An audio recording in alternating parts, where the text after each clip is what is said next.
يا ربي يا عالم الحال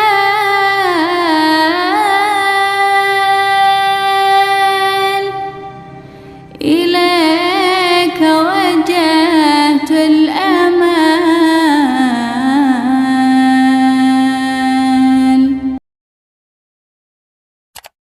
Sayyidina Muhammad wa ala alihi wa sahbihi wa barik wa sallim asma'in, amma ba'du. Ingkang kula hormati Kiai Haji Abdul Hanan wa ahli baiti, sedanten kanca-kanca santri peminat ilmu tafsir dan ilmu hadis ingkang kula hormati. Berbicara tentang ilmu tafsir, ada beberapa ulama yang menghindari kata tafsir karena makna tafsir itu memaknai atau menduga apa yang dikehendaki Allah. Tentu itu sulit. Satu, bahwa faktanya kita sudah tidak bisa komunikasi dengan Allah karena tidak ada wahyu lagi. Sehingga dari kehati-hatian ini pernah suatu saat Abu Bakar ditanya, ma makna abban fi qaulihi ta'ala wa faqihatan wa abba. Beliau menjawab, saya tidak lagi pantas hidup di atas bumi di bawah naungan langit jika saya mengatakan naqulu fil Quran, jika saya harus berpendapat tentang Quran apa yang tidak saya ketahui. Itu kehati-hatian yang dilakukan Sayyidina Abi Bakrin As-Siddiq. Tapi teori ini berbanding paradok, berbanding ekstrim ketika bahwa Quran itu diturunkan itu sebagai hudan, sebagai petunjuk, kedua sebagai bayanan, sebagai penjelas. Dan ini yang saya yakini, kalau sebagai penjelas, Quran itu harus jelas sekali dan bisa menjelaskan. Dan Quran mensifati dirinya wal kitabil mubin, demi kitab yang memberi penjelasan. Sehingga dari sudut ini orang kafir pun mungkin memahami Quran. Dan menurut saya orang kafir pun bisa paham Quran. Kalau Ahok itu melintir Quran, tidak memahami Quran, Pak. Senok harganya itu melintir Quran tapi tidak memahami Quran. Tapi bahwa Quran itu bisa difahami orang kafir itu ya. Logikanya gampang begini, kata Imam Syafi'i dalam kitab Ar-Risalah. Ketika Quran turun, itu pendengarnya itu tidak ada yang muslim, belum ada santri Kewagian, nggak ada santri Lirboyo, nggak ada santri Sarang. Pendengarnya itu non muslim.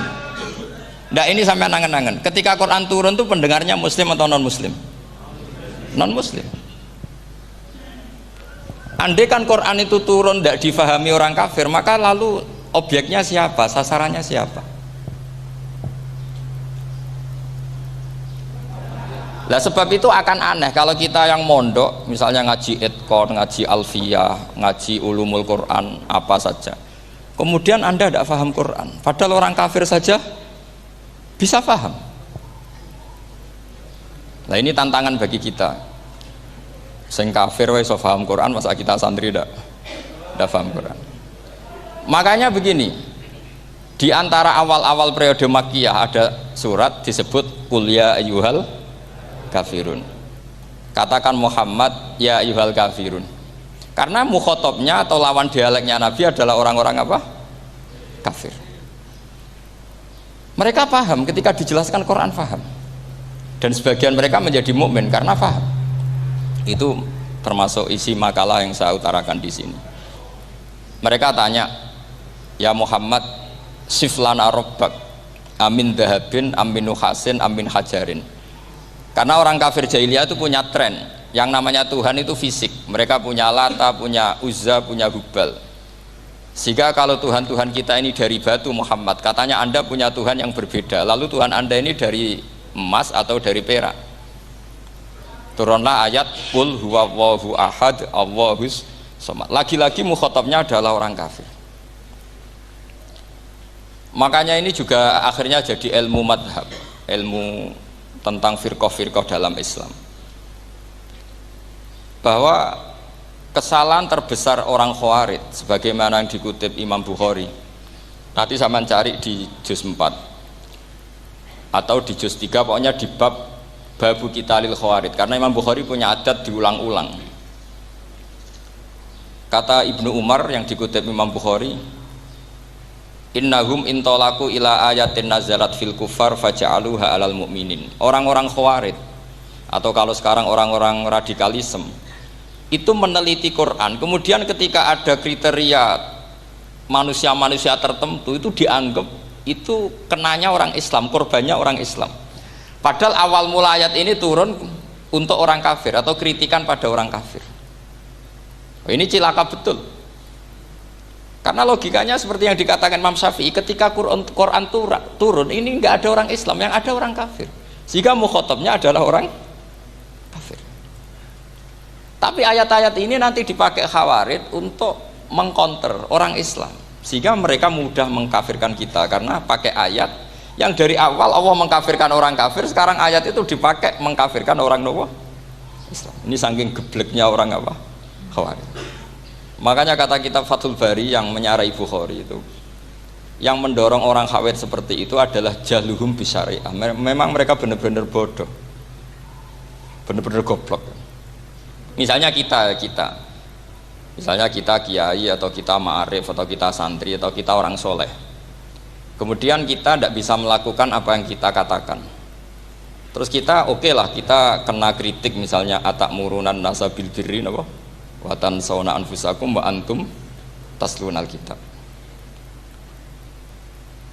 terus kita katanya bisa ngomong tapi tidak bisa melakukan, terus dikritik dengan ayat itu mestinya tidak tepat. Karena itu asbabun nuzulnya adalah orang-orang Yahudi karena tahu bahwa sifat Rasulullah itu ada di Taurat, mereka menyuruh keluarganya itu masuk Islam, tapi mereka sendiri tidak mau Islam. Kemudian turunlah ayat atakmurunan nasa bil birri wa tansawna anfusakum wa antum taslunal kitab afala ta'qilun. Sekarang perbandingannya begini, misalnya ada orang Islam, taruh saja Zaid itu maling, ya maling, konsisten dia malingnya sampai tua. Terus menurut Anda Zaid yang muslim ini, Zaid itu muslim tapi maling, jangan bilang maling tapi muslim, dia itu ya. Kemudian Zaid bilang ke anaknya, "Cung, kowe aja dadi maling, dadi santri sing soleh, sing maling bapak tok." Ndak. Ini menurut analisis usul fikih, ngomongnya Zaid itu benar apa salah? Benar kan? Nasihatnya ya benar, ngomongnya juga benar. Kamu tidak bisa ngeritik Zaid, kamu bisa ngomong tapi tidak bisa melakukan, tidak bisa. Fa innal amra bil ma'ruf wajib, wal qawla bil ma'ruf ya wajib, wal qawla bil haqqi ya wajib. Jadi itu hal yang berbeda. Misalnya fa innal amra bil ma'rufi wajibun, memerintahkan barang baik itu baik. Wa innal qawla bil haqqi ya wajib, mengatakan yang hak itu ya wajib. Berarti Zaid tetap kena khitab, kamu harus nasihati anak secara benar, kamu juga harus ngomong hukum secara benar. Lalu ketika Zaid ngomong hukum secara benar, cung ojo maling, maling ku dosa, cung ojo nerusno profesi ini bapak maling, maling itu tidak benar. Dia berarti sudah melakukan dua kebenaran, yaitu ngomongnya benar, nasihatnya benar. Dia salah, perilakunya tetap maling. Tapi jangan karena dia maling lalu omongannya enggak salah juga, berarti salahnya malah tiga. Makanya ini pentingnya ngaji sama ulama, sama ahli usul fikih. Jadi tidak bisa dicampur adukkan. Zaid gagal dalam perilaku, tapi jangan gagal lagi di nasihat. Nanti kalau dia tidak nasihati, maka anaknya terus maling, alasannya niru bapaknya. Karena bapaknya kalau mau nasihati nanti disemprit sama santri-santri, "Pak, sampean ora oleh nasihati anake ora usah maling, sampean dhewe maling." Oh, tidak bisa, cara usul fikih itu malah yudroku kulluh la yudroku napa? Kulluh, atau bahasa populernya al-maisur la yasqutu bil ma'sur. Misalnya kita sebagai kiai hanya bisa takrib, hanya bisa jurumiyah. Apa muda Fathul Mu'in cek abote, bulet, maknane bulet. Kamu tidak boleh ngomong gini, "Cung, kowe sebagai muridku kudu nurut aku. Nak gurumu goblok tok takrib, kowe tok takrib wae."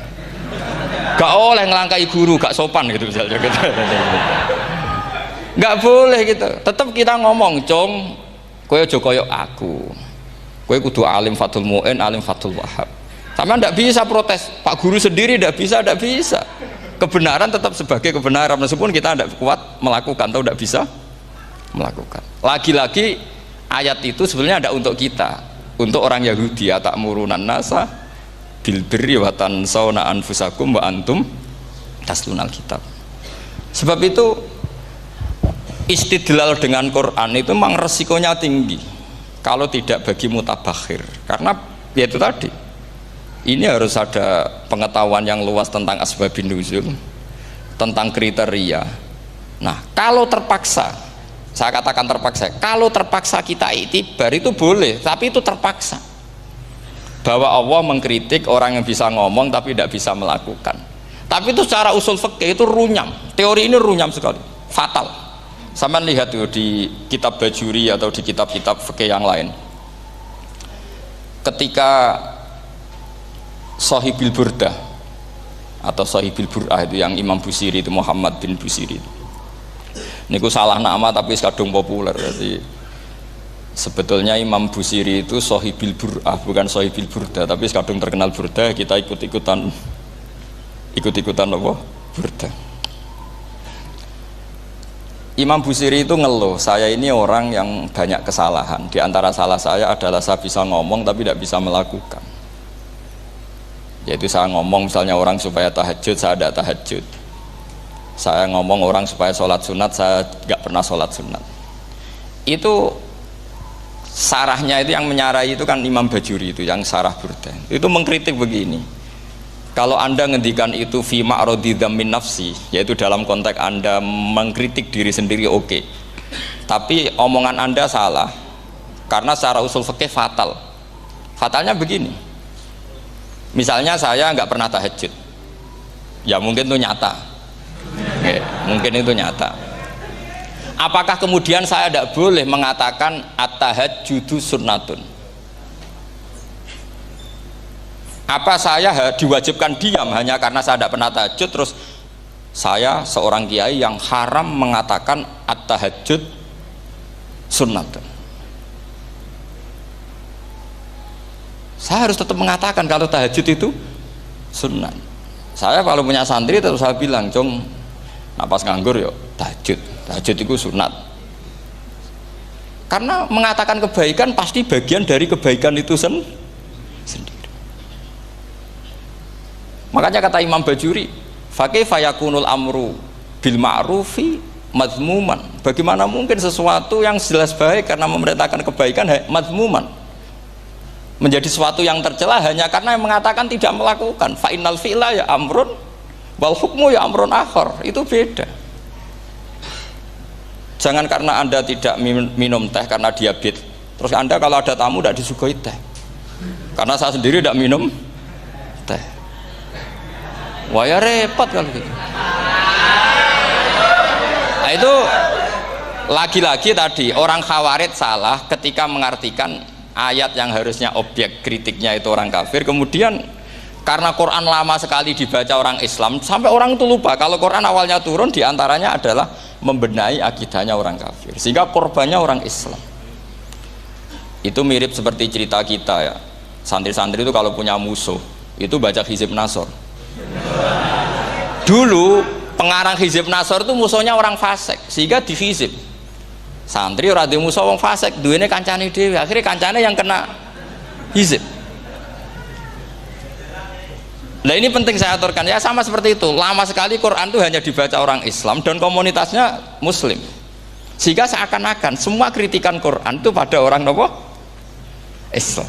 Padahal jelas Quran ada kul ya ayyuhal kafirun. Jelas mukhatabnya orang kafir. Sabda kata lakum dinukum waliyadin. Nah ini penting kalau aturakan. Makanya kalau melihat itu, Quran jelas bisa difahami orang kafir. Bahkan banyak orang kafir yang menjadi muslim karena faham maknanya apa? Faham maknanya Quran. Itu jelas sekali. Itu masyhur sekali dialeknya Nabi dengan Walid bin Mughirah, dengan Utbah, dengan banyak sekali termasuk dengan Abu Jahal, dengan Abu Lahab. Bahkan orang-orang kafir Quraisy itu menyewa namanya Musailamah Al-Kadzab. Kalau di sini umumnya baca Musailamah apa Musailimah? Trennya di sini pakai fathah ya. Itu entah ya, nggak tahu saya yang masalah yang mana itu kan, karena memang kalau dalam ilmu riwayat itu sekali salah baca itu kasus betul, kayak Sa'id bin Musayyab atau Sa'id bin Musayyib itu ketika beliau sugeng itu kalau dipanggil Sa'id bin Musayyab itu marah besar, karena maknanya Sa'id al-Musayyab itu yang ditawan. Makanya beliau bilang sayyabatni Irak wa anal Musayyib. Orang Irak mengatakan saya ini ditawan, sebenarnya saya yang menawan mereka. Tapi al-masyhur itu dibaca Sa'id bin Musayyab, padahal dia tidak mau dipanggil Sa'id bin Musayyab, Sa'id bin Musayyab. Karena nama ini penting. Pentingnya begini, ini kata Rasulullah kalau sedang guyon, kata Nabi, mbok kamu itu sekali-kali mikir, kenapa saya ini diberi nama Allah Muhammad, katanya. Ini hadis sahih di Bukhari, ada di Kitabul Adab, banyak lah tag ini. Kenapa ya Rasulullah? Allah itu senang bingung wong kafir, kata Rasulullah. Karena Abu Jahal kalau manggil saya jadi bingung. Itu kalau orang Arab kan pasti tahu maknanya. Muhammad maknanya orang yang terpuji. Sehingga kalau Abu Lahab ngomong itu jadi paradok. Hei orang yang terpuji, kamu bohong. Kan jadi aneh. Ya Muhammad kadzabta, hei Muhammad kamu bohong. Kalau diterjemahkan, hei orang terpuji, kamu bohong. Itu akhirnya sahabat tertawa-tawa. Karena cek pinter ya pangeran milih nama kamu ya Rasulullah, karena ini bingungkan musuh gitu. Makanya kalau kamu udah anak kiai itu anak kamu panggil namakan saja Agus, pasti satu pondok manggil Gus semua. Itu aman itu. Oh itu mbok yang nggak seneng tetap panggil Gus.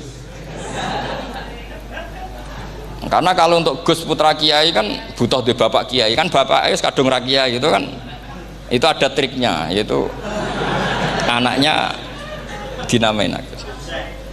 Nah itu Rasulullah itu sudah dipilih sedemikian rupa oleh Allah, perilakunya benar, ahwalnya benar, sak namanya juga benar. Sehingga ketika Abu Jahal, Abu Lahab tahu bahwa nama Muhammad ini problem, karena ini madah itu memuji. Sehingga mereka kalau mencari Muhammad tuh bilang ainal madmum, mana orang yang tercela. Terus orang-orang Quraisy tidak paham, kamu nyari siapa? Akhirnya mereka bilang, ana atlubu Muhammad, dan saya cari Muhammad. Akhirnya bilang Muhammad lagi. Nah, itu. Nah, Quran juga main di ranah nama. Sehingga Abu Jahal itu namanya kan Abul Hakam. Orang Islam dari awal memanggil Abu Jahal. Karena kalau sampai kita manggil Abul Hakam, kita akan mengalami paradok, ya Abul Hakam, hei bapak dari semua kebijakan, kamu begini kan kacau. Makanya itu dari sini orang nggak boleh salah apa? Salah nama. Ini penting kalau aturakan, karena kadang menganalisis Quran itu satu bilisanin Arabi mubin. Kata Imam Syafi'i, wa innahu latanzilu rabbil alamin nazala bihir rohul amin ala qalbika litakuna minal mundzirin bilisanin Arabi mubin. Di antara, kata Imam Syafi'i ini, di antara aturan pokok memahami Quran adalah dia malian bil arabiyah, dia sangat-sangat menguasai bahasa Arab. Itu masyhur dalam dialog Imam Syafi'i. Saman kalau ngaji takrib atau Fathul Mu'in, syarat sahnya tayamum lil musafir itu apa? Tolabul ma', mencari apa? Air. Sampai kalau di takrib dicontohkan, kalau di tempat atas nyari ke bawah, kalau ke bawah nyari ke atas. Imam Syafi'i ditanya, kaifa taqulu bi syartit tolab, bagaimana anda berpendapat bahwa tolabul ma' itu wajib untuk menjadi sahnya tayamum? Terus Imam Syafi'i faqara'a falam tajidu ma'an, kamu pergi kemudian falam tajidu ma'an, kamu tidak menemukan air. Terus Imam Syafi'i mengatakan la yuqalu liman lam yatlub lam yajid wa innama yuqalu lam ya'rif, katanya. Orang yang nggak pernah mencari itu tidak bisa dikatakan lam yajid, tidak menemukan. Kalau belum mencari namanya tidak tahu. Padahal Quran bilang kamu pergi kemudian kamu tidak menemukan air. Tidak menemukan itu berarti harus mencari dulu, baru dikatakan lam yajid, tidak menemukan. Kalau tidak pernah mencari namanya tidak tahu. Hanya gitu tok itu jadi ilmu bahwa tolabul ma' itu wajib, karena Allah mengatakan falam tajidu ma'an. La yuqalu liman lam yatlub lam yajid wa innama yuqalu lam ya'rif. Orang dikatakan tidak menemukan berarti setelah mencari kemudian kesimpulannya tidak menemukan. Kalau belum mencari namanya apa? Tidak tahu. Nah, dari sini Imam Syafi'i istidlal wajib tolabul. Ini namanya malian bil arabiyah. Dia menguasai bahasa Arab. Begitu juga ulama-ulama sufi. Itu ada cerita Bayazid Al-Bustami, itu ada muridnya baca ayat wasiqal ladzina taqaw rabbahum ilal jannati zumara. Orang-orang takwa itu digiring menuju surga. Itu dia nangis. Muridnya kaget, ini guru saya tidak benar, ini ada cerita surga tapi dia malah nangis karena ayatnya itu digiring. Terus kata Abu Yazid, mereka itu di mana saja, masa ke surga aja butuh digiring? Ke surga itu kan nikmat, ngapain butuh digiring? Saya tidak mau, kata dia. Abu Yazid itu gak mau digiring ke surga, itu gak mau. Muridnya kan tambah kaget, memangnya mau neraka kan gitu pikirannya itu. Ternyata beliau jawabnya sederhana, saya pas itu sudah dekat sama Allah sehingga tidak perlu digiring. Kemudian saya sudah panitia kiamat pas itu, jadi tidak perlu digiring. Nah ini nanti penting jadi satu aturan ilmu ulumul Quran. Saya di rumah itu istiqomah ngajar Qawaidul Asasiyahnya Said Muhammad yang dulu ditulis abahnya Zubdatul Itqan oleh Said Alawi. Kemudian Zubdatul Itqan itu tentu dari kitab Itqan.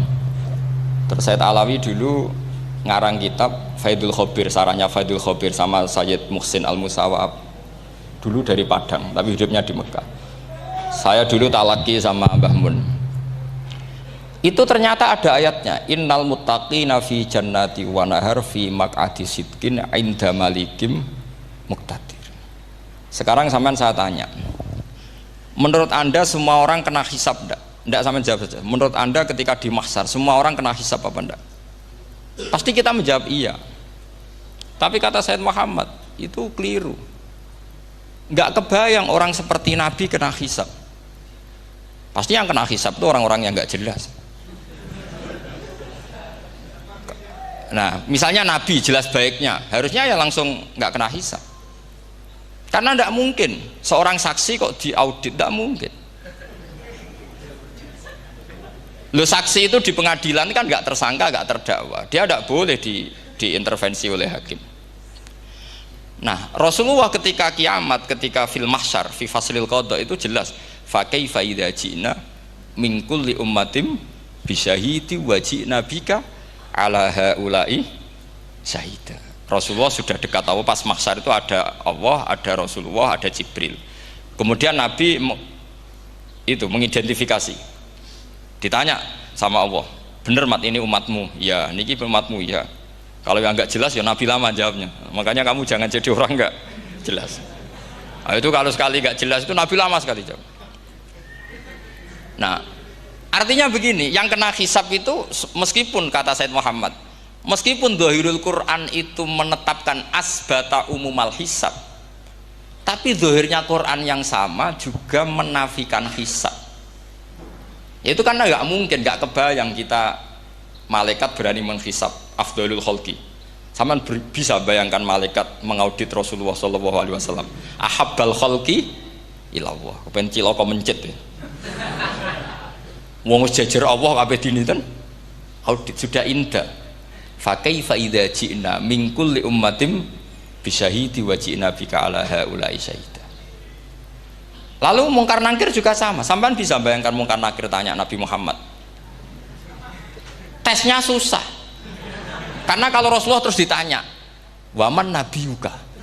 Wah itu kan bisa kiamat itu.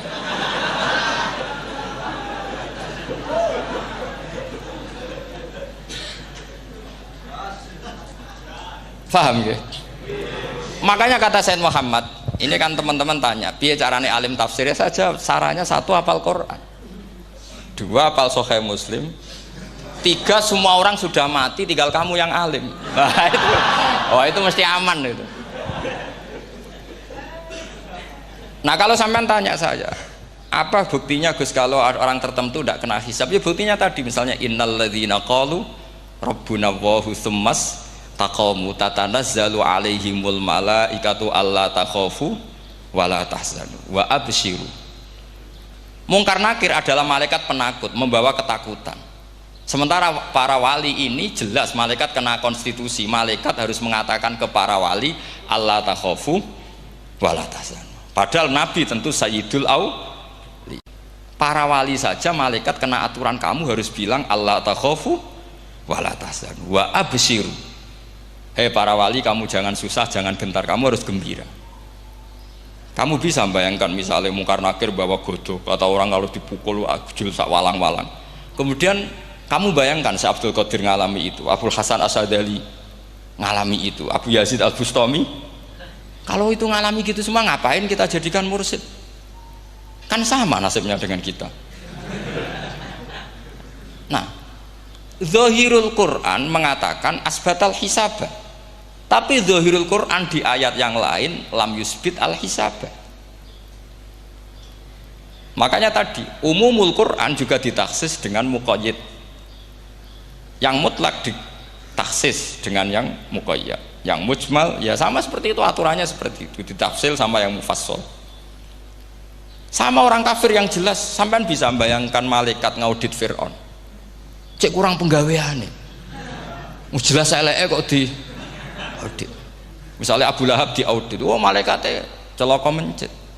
Berarti dia gak percaya sama pernyataan Tuhan tabat yada abi lahabiu. Malaikat kok ngaudit Abu Lahab. Mungkin Gusti kula ceke. Nak menawi wonten api. Lho ki ora tau ngaji Quran tapi wong ayate tabat yada kok cek dicek. Nah, yang seperti ini masuknya kategori ulaikal ladzina satruse, mereka yang kafir bi ayati rabbihim wa liqaihi fahabitos a'maluhum fala nuqimu lahum yaumal qiyamati wasna. Jadi ada orang-orang kafir yang jelas kena aturan fala nuqimu lahum yaumal qiyamati wasna. Jelas kafirnya ya gak kena hisab, yang jelas nabinya, jelas wasinya juga gak kena hisab. Yang kena kita di tengah-tengah. Tapi ilmu itu ikut mainstream karena semua orang bilang ada hisab, ya kita ikut-ikutan bilang, ya sudah gitu saja.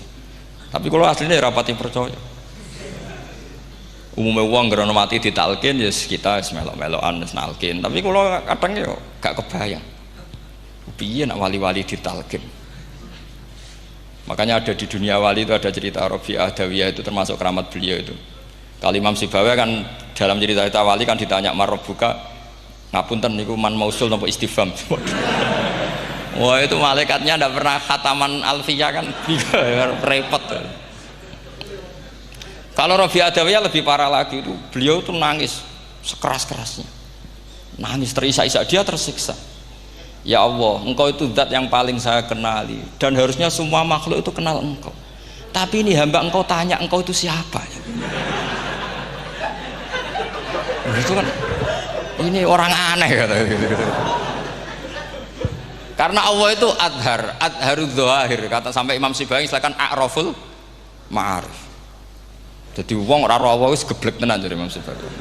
Imam Sibawi kan atas nama dia pakar nahwu pertama mengatakan domir paling makrifat di antara 6 isim makrifat, paling makrifat itu domir. Tapi meskipun gitu a'raful ma'arif Allah, yang paling makrifat dari sekian isim makrifat itu Allah. Artinya satu nama yang orang harus kenal semua. Makanya di antara keramat beliau ketika ditanya, wong kok ora tau ngaji fikih men ngaji nahwu wae. Gak tahu dia ngaji carane sesuci, carane iddah to, gak tahu ngaji nahwu.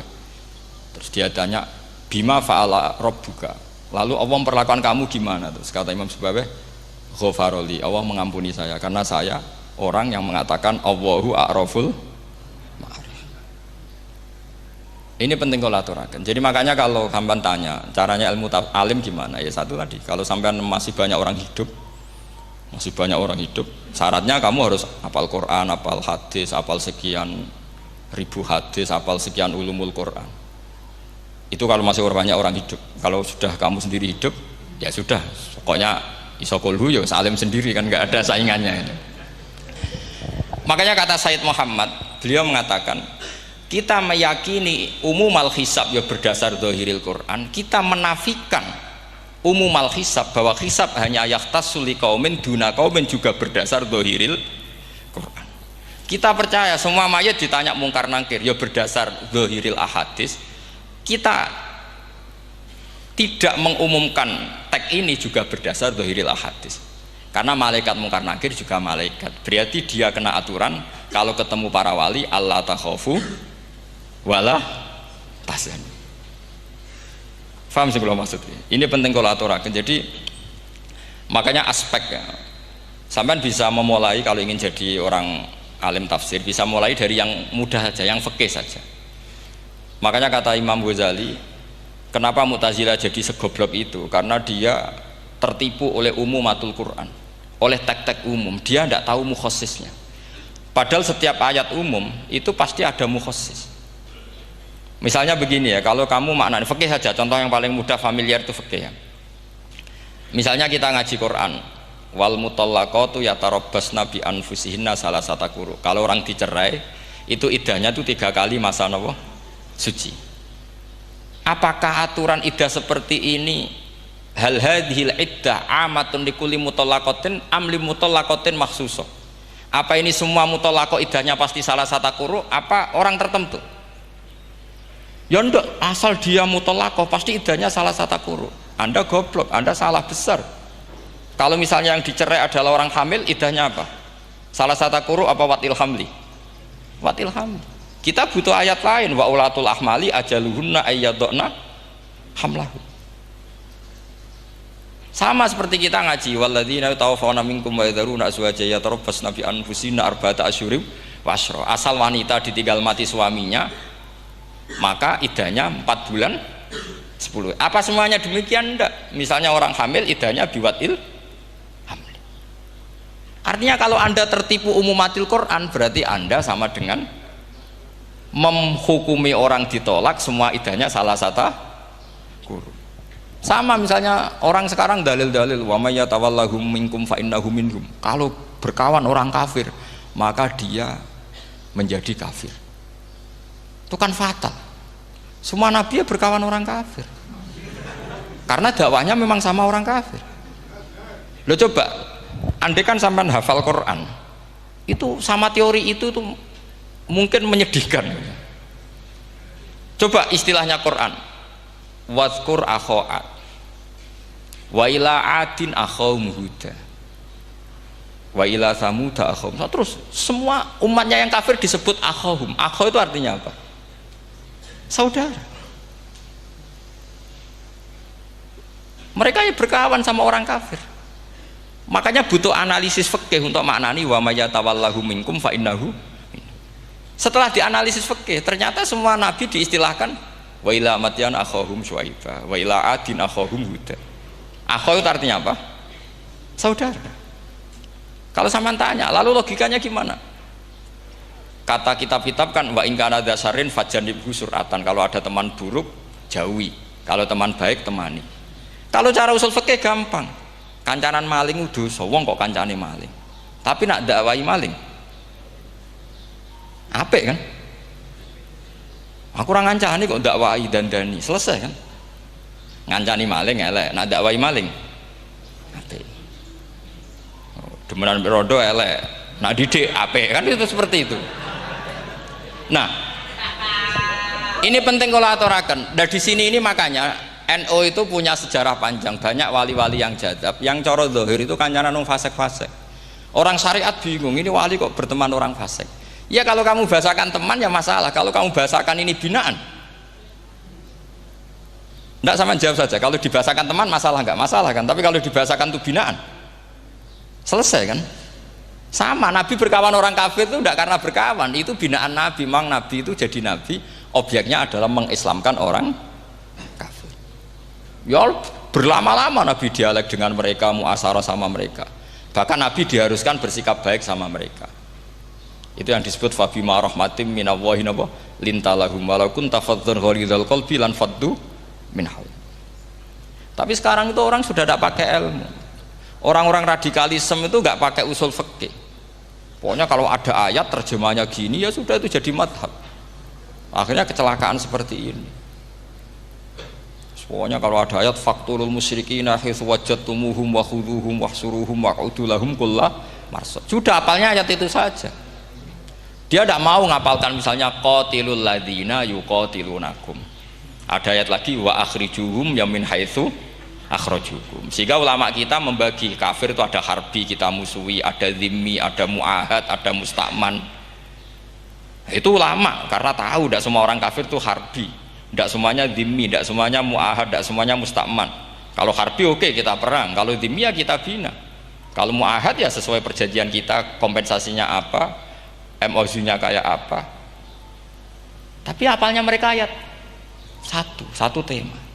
Nah celakanya kita yang ngaji di pondok-pondok yang katanya spesialis ingin alim tafsir, apalnya ya satu ayat juga. Wah itu kan satu ayat versus satu ayat, itu ngeri. Makanya kalau sampean tanya saya, ini katanya di acara ini sampean tanya gimana caranya jadi ahli tafsir, saya jawab gampang. Caranya itu hafal Quran, hafal hadis, terus hafal ulumul Quran. Ya misalnya Nadoman ya Faidul Khobir lah, kalau kitab Nasar ya minimal itu setengah lanya itkon lah, kalau nggak lanya-lanya amat ya agak lanya. Karena kitab tafsir itu gampang, teorinya itu mudah sekali. Misalnya al-ibratu bi umumil lafzi la bi khususis sabab, itu sama dengan kayak kaidah fikih. Karena kalau kaidah fikih itu saya itu pernah dibisui kiai itu, ini kisah nyata itu, dibisui kiai itu pas basul masail. Dulu saya itu masih sering mau basul masail. Tani mun pensiun mun boten niku mun. Dulu saya dengan Gus Zofur putrane Mbah Mun itu sering makili Pondok Anwar basul masail fikih. Tapi tidak tahu ceritanya Gus Zofur jadi dokter tafsir, saya juga kok ya tahu-tahu menekuni tafsir. Lama-lama orang itu lupa status saya yang fakih ya. Makanya saya itu ya kadang eman gitu, karena ini status penting juga. Tapi status fikih itu kadang memang menyesatkan. Karena begini, itu dulu pernah ada basul masail itu begini. Ini kisah nyata ini. Ada desainer baju putri untuk putri, anak putri. Kemudian desainer itu menciptakan satu celana pendek atau celana seperempat. Dengan desain ini pasti kalau dipakai itu auratnya itu kelihatan. Bagaimana hukumnya desainer ini? Apa termasuk mimman sarro'a as-sayyi'ata? Karena terjadi kasfil aurat. Apa enggak? Rata-rata kalau kiai yang khusyuk-khusyuk, yang sepuh-sepuh, desainer itu dosa. Gara-gara tren pakaian ini mau itu buka aurat.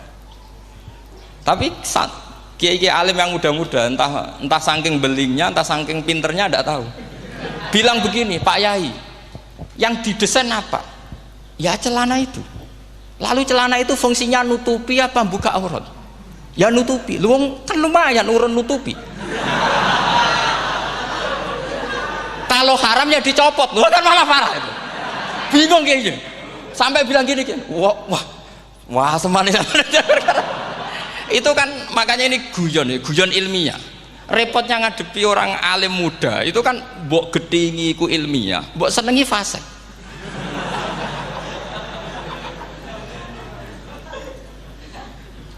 Ketika kiai yang khusyuk tadi tak tanya, kalau desainer katok seperapat,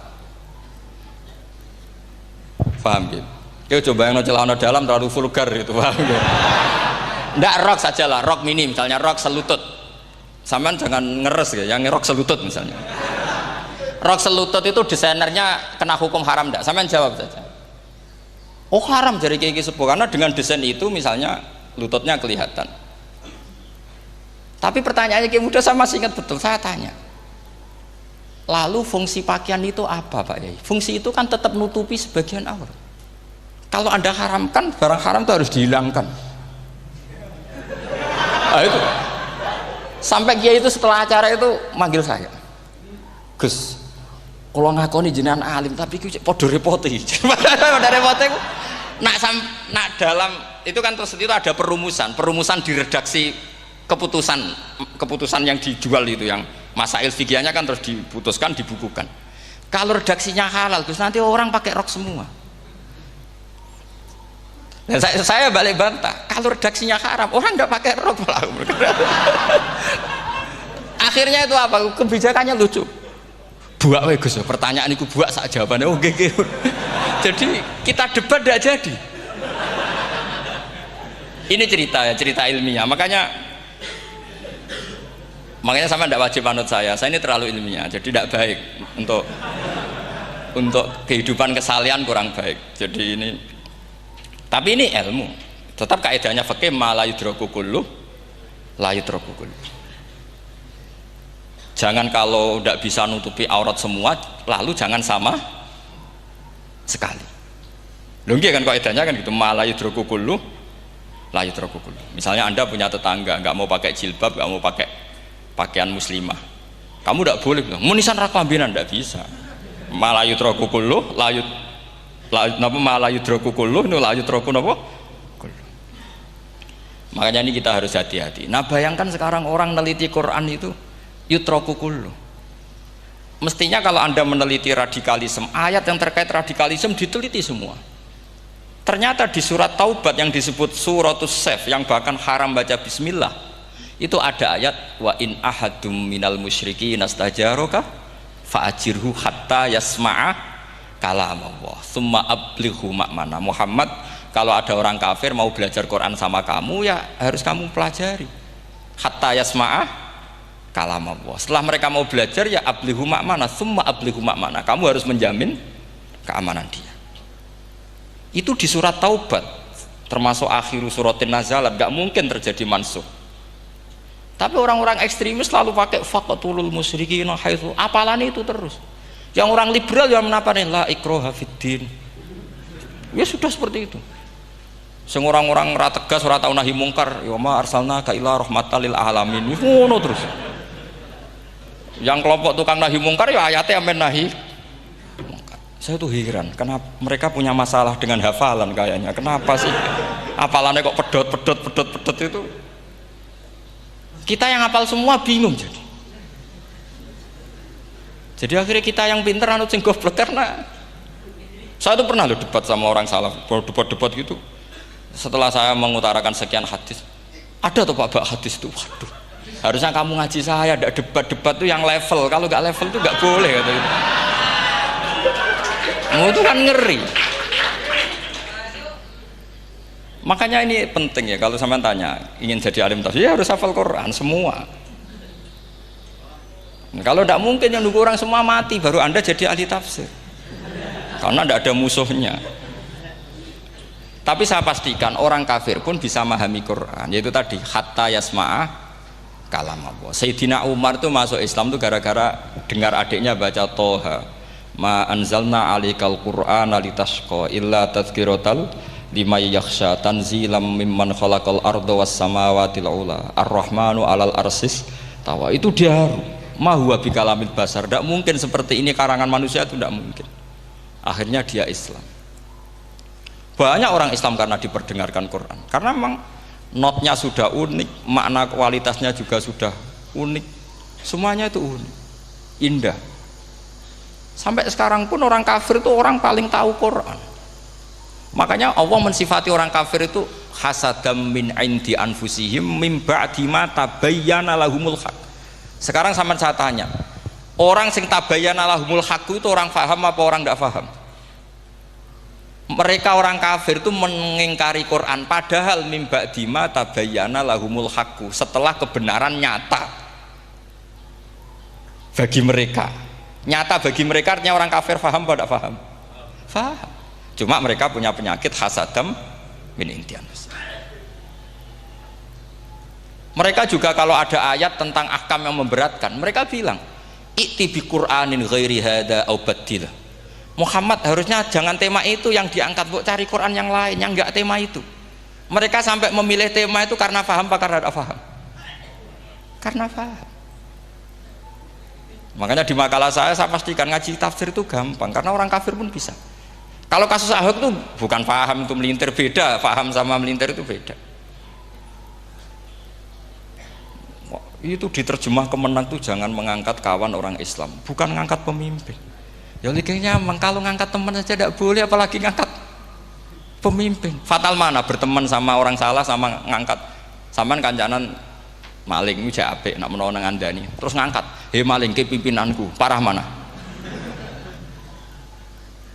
Parah mana? Artinya sama saja ketika diterjemah jangan ngangkat teman, sebetulnya ngangkat pemimpin lebih fatal. Itu kan mafhum awlawiyah, itu kan normal saja. Itu di Quran biasa, misalnya innalladzina ya'kuluna amwalal yatama dzulman. orang yang makan hartanya anak yatim secara zalim. Kamu bilang, Gus saya tidak makan kok, sepeda motornya tak gasap, tak jual. Yang diharamkan kan makan. Wah, ya sarap kalau gitu. Maknanya begini, memakan harta anak yatim artinya ifsad. Ifsad itu merusak. Nak ngono ikhraq, membakar atau mencuri sama dengan makan, bal asad. Malah kan lebih apa? Lebih apa? Dasar. Jadi yakuluna di situ tuh ba'dul amsilah, sebagian contoh min wujuhil ifsad atau min wujuhil ihlak. Jangan kok karena ayatnya makan, oh yang haram tuh makan, kalau nyuri gak apa-apa. Waya fata. Itu kan sama dengan santri geblek ketika ada kiai ini, cong, kowe mbek bojomu jogeman naboi. Suatu saat istrinya lapor lagi, Pak Yai sekarang ndak naboi tapi nyadui. Karena naboi itu pakai tangan. Mereka pertama dilaporkan kiainya, Pak Yai suami saya itu sering memukulin saya pakai tangan gini. Cong jogeman naboi bojomu. Nggih Pak Yai siap. Suatu saat istrinya lapor, Pak. Tetap benjut, kenapa?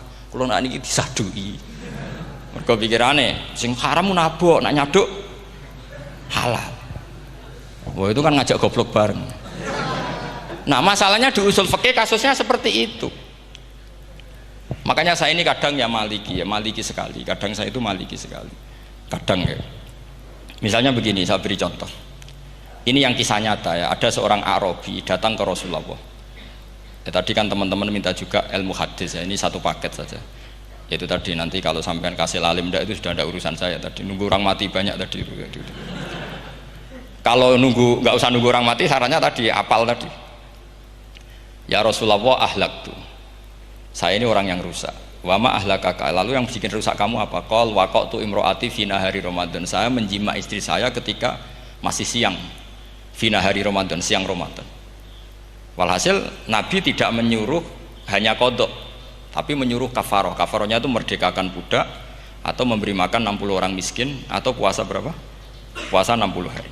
Atau urut merdekakan budak atau puasa 60 hari atau memberi makan sitina miskin. Oke, kita sepakat. Sepakat ya, hadis itu sahih dan diulang-ulang oleh ashabus sunan. Oke, riwayatnya enggak masalah. Sekarang kita analisis maknanya. Sekarang sampean saya tanya, kalau anda misalnya sekarang jam berapa ini? Misalnya sekarang jam 9 kurang seperempat Ramadan, terus anda rokok atau anda ngopi, kepengen ngopi terus ngopi tanpa udzrin syar'iyyin, anda hanya wajib qadha apa bayar kafarah? Ndak, sampean jawab. Rata-rata kiai kita, oh mau wajib qadha Gus karena gak jima. Sing seru kafarah itu nak jima. Kan ngombe kopi be jima beda.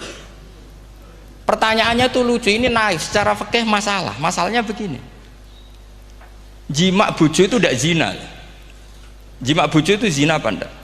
Enggak. Berarti dengan makan bedanya apa? Sama kan, sama-sama amrun mubah, sesuatu yang boleh. Kenapa hukumannya berat? Makanya kata Imam Malik, enggak itu nilainya adalah hadku hurmati Ramadan bi ghairi udzrin syar'iyyin. Makanya kata Imam Malik, siapapun yang makan fina hari Ramadan, iftar apapun fina hari Ramadan bi ghairi udzrin syar'iyyin, maka hukumnya sama dengan jima fina hari Ramadan. Karena sama-sama ihlak ifsad hurmata Ramadan bi ghairi udzrin syar'iyyin. Lenda ini ilmiah. Kamu udah harus cocok, tapi otak kamu harus percaya. Loh iya kan beda kan? Saya secara nafsu tidak cocok, cek berarti. Tapi ilmiah saya setuju. Kalau kiai kandani itu kan pasti pakai badul amsilah, kan nggak mungkin semua contoh disebut. Cong penak melaku jogeman delok wedok iku mari setan. Mboten delok Mbah, nyekel lho malah parah to. Ndak bisa. Makanya ini masalahnya lafat. Ini kembali ke Imam Syafi'i bilisanin Arabiyyim mubin. Ketika seorang kiai bilang cung jogeman delok cawe itu adalah mengungkapkan al-muharramat, bukan mentaksis yang haram itu hanya melihat. Saya ulang lagi ya, ketika seorang kiai bilang cung jogeman delok wedok sing haram, itu semangatnya adalah melawan keharaman, bukan mentaksis yang haram hanya delok. Itu di Quran normal semua, di semua lugat ya biasa. Itu kan sama seperti misalnya Seorang mbah ngasih uang cucunya, "Cung, tak kei dhuwit 100.000. Cung nggo tuku es." Terus kowe muni ngono. Nak ragu tuku es haram iki kan ngongkone tuku es. Lah kepen putumu mati kan nyeben 100.000 nggo tuku es. Ya mulai dulu istilahnya nak mbah ngekeki putu cung 100.000 nggo tuku es. Cara wong kuno. Nah, maksudnya iku wis pokoke umume cah cilik senane es cuma nyebut. Ya sudah seperti itu. Sama seperti Quran menghentikan begini. Ini memang salate yang fikih dulu, yang pokok-pokok. Di antara yang enggak boleh dikawin adalah wa antasma'u bainal ukhtaini illa ma qad salaf. Kamu enggak boleh menikahi Sri dan Zainab, kakak beradik. Sudah sepakat nggih? Fi nikahin wahid enggak boleh al jam'u bainal ukhtain. Jadi mbaknya kamu kawin, adiknya kamu kawin fi nikahin wahid. Tapi nak ngeduni boleh, berarti kan dengan waktu yang berbeda. Quran hanya menyebut itu. Kemudian Rasulullah zaman Sugeng itu hanya nambahi wala binal mar'ati wa ammatiha wala binal mar'ati wa kholatiha. Juga agak boleh menikahi ponaan plus buliknya, baik bulik dari bapak yaitu ammah maupun bulik dari ibu disebut apa? Kholah. Kemudian ulama fikih merasa ada yang kurang, ditambahi lagi. Dua perempuan yang andekan yang satu itu lelaki kok haram nikah, berarti haram jam'u fi nikahin wahid. Misalnya cucu rabibahnya boleh enggak? Enggak boleh kan?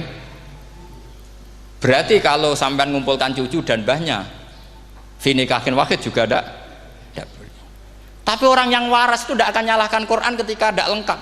Wa antasma'u bainal ukhtain ila ma qad sal. Ini tidak lengkap. Yang haram kan tidak hanya jam'u bainal ukhtain, termasuk ngumpulkan cucu dan mbahnya. Karena Quran nggak mau dengan logika tidak waras itu, tidak mau.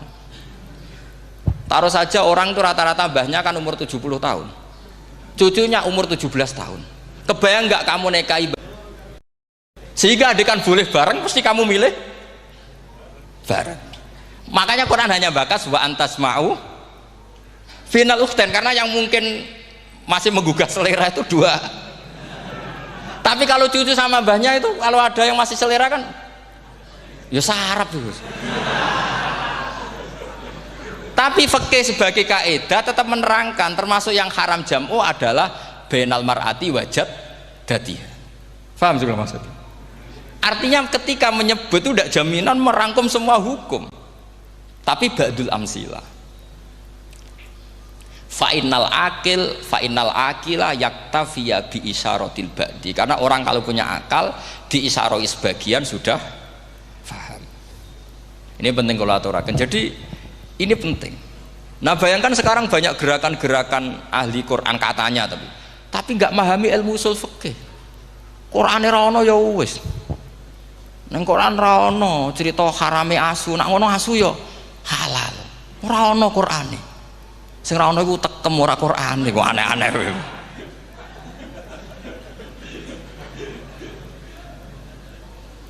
Itu kan sama. Terus sampean misalnya tadi jam 09.00 Ramadan tambah udhurin syariyin terus mangan mie rokokan, itu kan melecehkan Ramadan biguri udhurin syariyin, karena melecehkan hurmata Ramadan kena sanksi separah itu. Jangan kamu terus bilang tapi Nabi hanya bilang masalah jima final Ramadan. Jima istri itu hukumnya itu tidak zina, hukumnya itu mubah, sama dengan makan. Ini cara madhab Maliki, tapi kita alhamdulillah madhab Syafi'i. Ya itu masalahnya. Berhubung itu menguntungkan sami'na wa ta'na. Nah, itu. Tapi saya sendiri dalam konteks ini, saya itu ya sangat-sangat Syafi'iyah, sangat-sangat Syafi'iyah. Dalam banyak hal sangat-sangat Syafi'iyah. Tapi dalam banyak hal kadang-kadang saya ya Maliki. Nah, itu kan kalau sampean tanya kenapa gitu, ya hikmahnya baca banyak saja. Karena yang Syafi'i itu ya karena bacanya hanya Syafi'i. Itu bukan fanatik, itu keterbatasan. Jadi itu beda, itu namanya tidak fanatik, itu keterbatasan. Itu beda sekali. Jadi kita harus ngaji yang banyak. Saya termasuk utang ya sama Imam Syafi'i itu baca kitab Ar-Risalah. Itu kitab yang kadang satu ulama baca sampai 500 kali.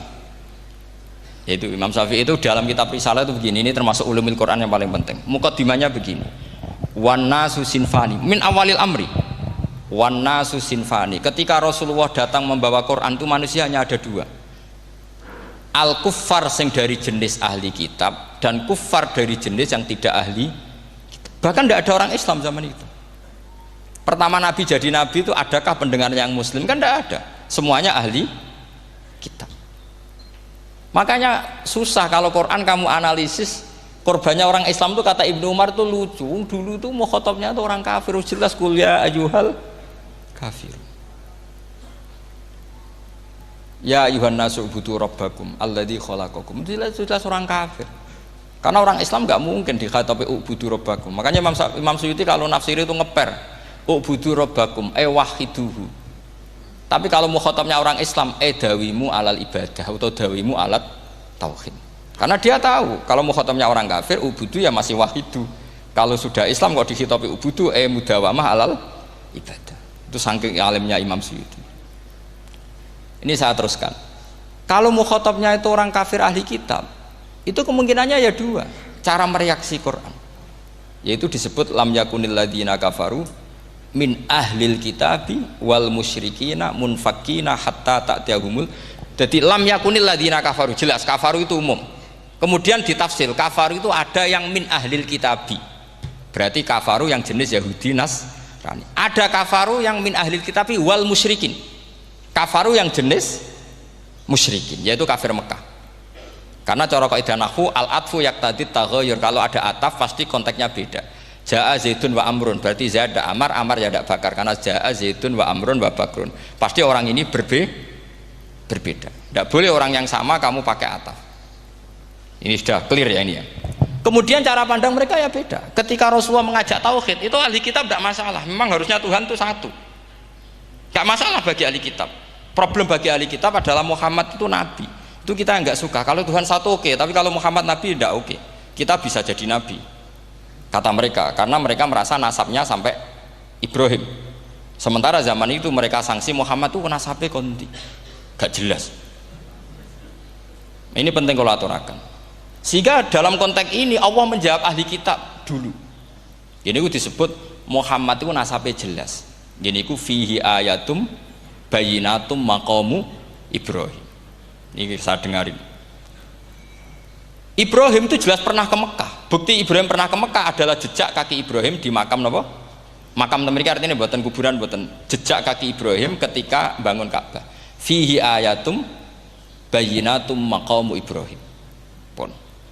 Kalau Ibrahim pernah di Mekah, artinya beliau pernah nikah di Mekah. Paling tidak punya dzurriyyah di Mekah. Jadi Ismail dibawa ke Mekah. Jelas ayatnya wa id yarfa'u Ibrahimul qawaida minal baiti wa Ismail. Ini dengarin ya. Sebab itu saking alimnya berjanji itu beliau tahu betul masalah utama Rasulullah Muhammad adalah disangsikan nasabnya.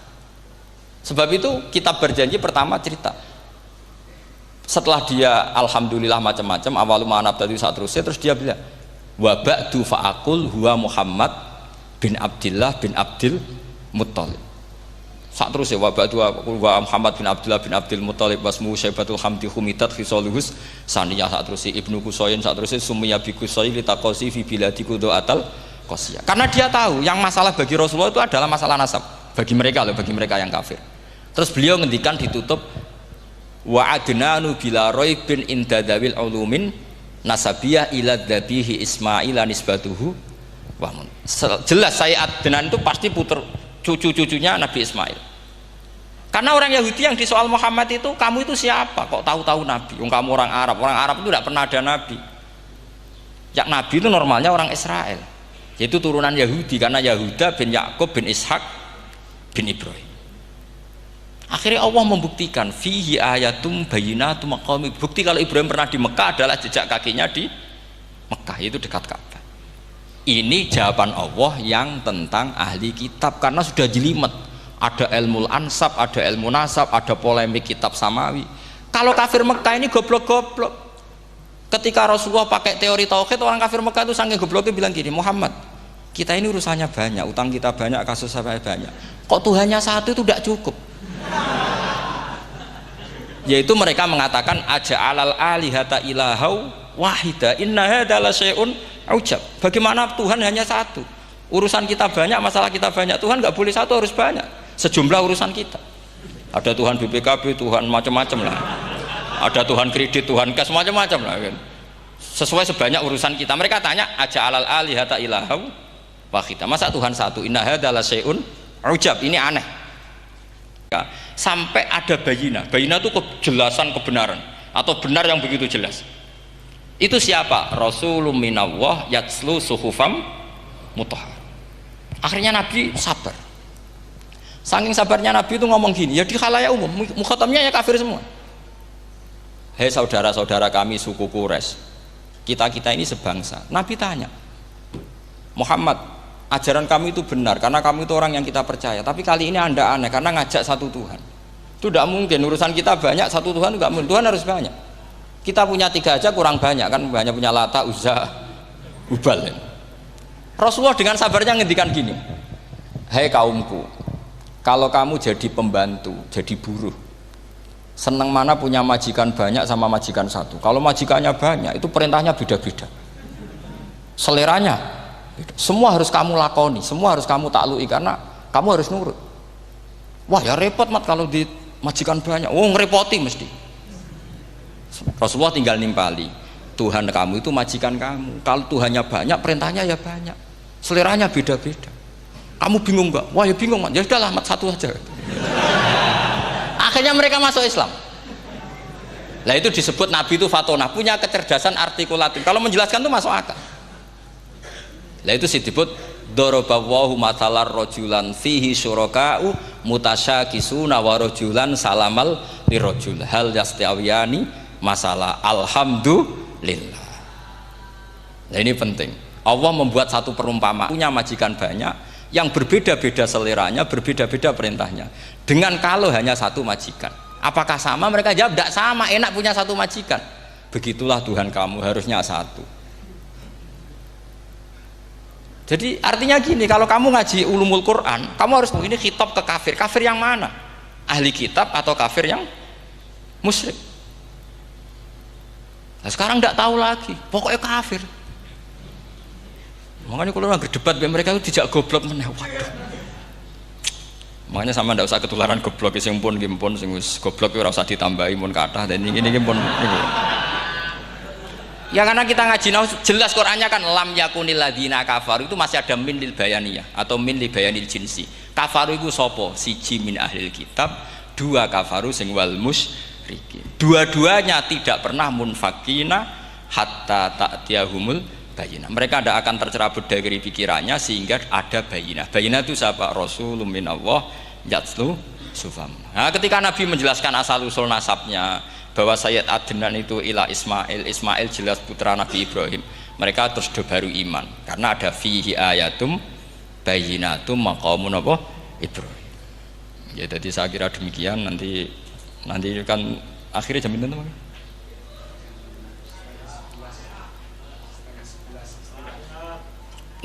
Oh, ini jam pinten istiwa? Nggih, terus saya pikir niku nggih. Kalau misalnya tadi ada tanya jawab itu tanya jawab carane ngalim saja kan. Itu lebih realistis. Karena kalau sampean iskal misalnya saya iskal dengan ini kan malah bingung kan. Kalau kamu terkenal pinter iskal kita gobloke. Nah wis pinter kok iskal gitu. Jadi saya niru ilmunya Abu Nawas. Abu Nawas tidak bisa pidato. Nggak bisa pidato, suatu saat dipaksa pidato sama khalifah itu. Hei para hadirin, kamu pinter apa goblok? Nah mereka pinter, mau ngandani wong pinter, terus pinter kok ngandani gitu. Akhirnya hadirin itu kan karena seneng sama Abu Nawas itu seneng. Ya sudah Abu Nawas, kalau gitu kita goblok. Aku mau omongan wong goblok. Akhirnya terus wassalamualaikum warahmatullahi wabarakatuh. Jadi itu Abu Nawas juga bisa pidato, tapi dia tahu saja caranya menyelesaikan masalah. Jadi itu Abu Nawas. Jadi ya orangnya kacau tapi cerdas itu, makanya jadi guyonan. Sebenarnya Abu Nawas itu figur yang nyata, tapi tidak senaif yang diceritakan orang-orang di anekdot itu. Ya beliau itu orang soleh ketika era Harun ar-Rasyid. Tapi ya tadi karena banyak cerita yang macam-macam. Ya, Abu Nawas itu. Makanya ini cerita anekdot, jadi riwayatnya nggak jelas tapi lucunya jelas. Jadi itu. Dia itu mangkel punya tetangga profesor ahli astronomi. Adiknya itu mau iso omong tok. Abu Nawas mau pinter molak-malik omong, kan masyhur itu dia cerita hari Senin tanggal sekian lihat Abu Nawas di alun-alun mau terbang. Orang lihat semua itu Abu Nawas itu ya sudah di podium ya gitu-gitu. Kok nggak mau terbang-terbang? Ya mau itu ya tidak. Wassalamualaikum warahmatullahi wabarakatuh. Yang bilang Abu Nawas terbang siapa? Abu Nawas mau terbang. Yang namanya mau itu ya tidak.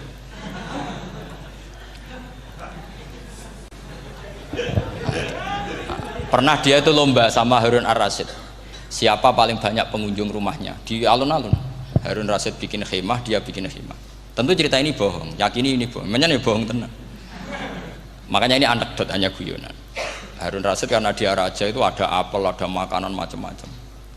Ya tentu pengunjungnya banyak. Batas akhir itu penilaian jam 12 malam. Abu Nawas tenang, satu pun nggak ada pengunjung, nggak ada makanan, nggak ada apa. Pas jam 12 rumahnya dia, kemahnya dibakar. Orang ke dia semua. Tit menang dia karena jumlahnya. Bahkan Harun Rasyid itu datang ke kemahnya dia. Karena lombanya kan pengumpulan massa terbanyak tit jam 12. Harun Rasyid pikirannya santri ya guys, sugoi jajan mesti teko, pikirannya gitu. Abu Nawas pikirannya beda, jeneng ana kebakaran pasti datang. Wis dihitung biaya khemah sama hadiahnya banyak hadiahnya. Yang ahli falak ini punya ilmu yang rasional, yang pinter sekali. Dia ilmuwan bahwa bumi itu bulat-bulat. Nah, saya lagi tren meyakini bumi flat itu ya kacau nih. Gara-gara penjelasan sing sepihak. Ini wong nganggur. Lah wong ilmuwan kok sentimennya perkara wedi dhuwit. Enggak boleh ilmuwan menyebut sentimen apa? Uang. Akhir bumi itu bulat-bulat. Jadi kalau Anda jalan ke timur terus nanti ke titik yang sama. Abu Nawas paham karena dia memang enggak ahli sains gitu. Suatu saat si profesor ini kemalingan, malingnya melayu ngetan. Terus minta tolong sama Abu Nawas, kejarlah maling itu. Kemana? Ke timur. Dia ngejar ke barat. Ditanya sama profesor, saya udah bilang larinya maling itu ke timur, kalau kejar ke barat nanti ketemu di titik yang sama. Akhirnya profesor yang ngerti, oh ngenyek tuh. Jadi, nah khawatir saya nanti kalau santri-santri tidak pinter ilmu, terus pilihannya ilmu kayak Abu Nawas, jalan pintas tadi. Karena belajar falak jelimet, belajar faraid apa? Jelimet, ada aul, ada roh, terus semua ada masalah yang ruwet-ruwet terus. Akhirnya mau olah bicara. Nah, ini musibah innalillahi wa inna ilaihi raji'un. Itu tidak boleh. Quran tidak mengajarkan itu. Quran tetap mengajarkan ilmu meskipun ada nilai seninya. Ya tadi nilai seni tadi misalnya Allah mencontohkan daraba wa masalah rajulan fihi syuraka. Terus kedua uniknya Quran itu begini. Setelah dipikir itu nyata-nyata lebih detail. Misalnya begini. Ketika Allah mencontohkan ba'udah itu nyamuk. Itu orang-orang kafir itu bilang gini, "Ya Muhammad, Tuhan Anda kehilangan stok ilmiah." Sehingga contoh itu enggak yang dahsyat tapi sekedar nyamuk. Wong nyamuk kok digawe contoh. Mbok ya contoh itu dinosaurus, tak jerapah, tak apalah yang keren itu. Mosok contoh apa? Nyamuk. Terus Allah menjelaskan innallaha la yastahyi ayyadriban apa? Matsalam ma. Contoh apa saja? Apa saja itu ditafsiri ba'udatan fama fawqaha. Entah itu nyamuk, fama fawqaha atau yang di atasnya nyamuk. Maksudnya di atasnya itu filkillah atau fisighor atau yang di atas nyamuk yang lebih kecil ketimbang nyamuk. Sekarang saya contohkan kata Rasulullah, contoh yang kecil saja, nggak usah bikin nyawa, nggak usah, itu terlalu mustahil. Seorang pemahat patung, terus kamu pesen, "Pak, aku gaekno patung gajah," mesti muni sanggup. Tak muni, "Pak, gaekno patung gajah, ukurannya ya semestinya gajah." Oke. Tapi "Pak, aku gaekno patung nyamuk, ukurannya ya sak nyamuk." Kira-kira sanggup apa enggak? Artinya ketika Allah gawe nyamuk itu lebih sulit ketimbang gawe gajah apa lebih mudah? Lebih sulit. Karena nyamuk yang sudah kecil dia punya alat kelamin terus seberapa juga. Alat kelaminnya juga tetap harus ada lubangnya terus seberapa juga. Temen saya malah ada yang cangkem elek bilang gini, "Lalu ya punya kumannya seberapa?" Nah ini pentingnya ngaji akal. Kamu jangan hanya bilang, "Wow, dinosaurus, jerapah." seru nyamuk. Nah karena orang sudah ada itibar dengan nyamuk, didatangkanlah nyamuk banyak. Sebenarnya nyamuk banyak itu mergo mangkel, gak diperhatikan itu. Makanya terus. Lah ini saya tahadus bin Emat, istri saya itu sering protes. Istri saya kalau manggil saya Gus karena orang Jawa Timur itu sama-sama jagongan itu, saya itu tidak pati sering digigit nyamuk, ya digigit tidak sesering sampean itu jelas. Terus saya tanya, Gus punya doa apa, kenapa tidak pati begitu digigit nyamuk? Saya bilang karena saya sudah tahu hikmahnya nyamuk, jadi harusnya dia sudah tidak nyerang saya, kata saya itu. Makanya ini ijazah, agak mandi salah sampean gitu. Karena tadi logika yang terbangun gitu. Kalau Allah bikin gajah, melubangi belalai gajah itu masih masuk akal. Bahkan saat kita bikin patung masih bisa. Tapi kata tadi nyamuk itu sudah kecil, harus punya usus, harus punya alat kelamin, harus punya telur. Telurnya juga detail lagi. Ini disebut innallaha la yastahyi ayyadriba mathalam ma ba'udah. Sehingga ba'udah di mata ahli tafsir, di mata ulama ini contoh yang luar biasa. Tapi di mata orang-orang yang nggak seneng mikir, kok terima nyamuk itu. Makanya saya minta kangkang di sini bisa makan itu harus syukur. Makan itu luar biasa. Saya itu sering nyontohkan di Jogja ini. Saya punya teman sakit, kalau nggak ada obat dari Belanda itu mati. Kalau ini nggak dapat obat bagus dari Belanda atau dari Jerman itu meninggal.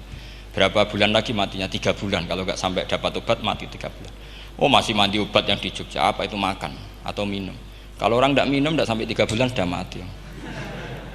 Boleh orang itu mikir seperti itu. Tapi kita ini kalau obat dari Jerman, dari Belanda itu hebat. Kalau tidak kita mati sebulan lagi, 3 bulan lagi. Allah bikin obat pada kita tiap hari, yaitu kita bisa makan, bisa minum. Itu kalau sekali nggak makan 5 hari bisa mati sama.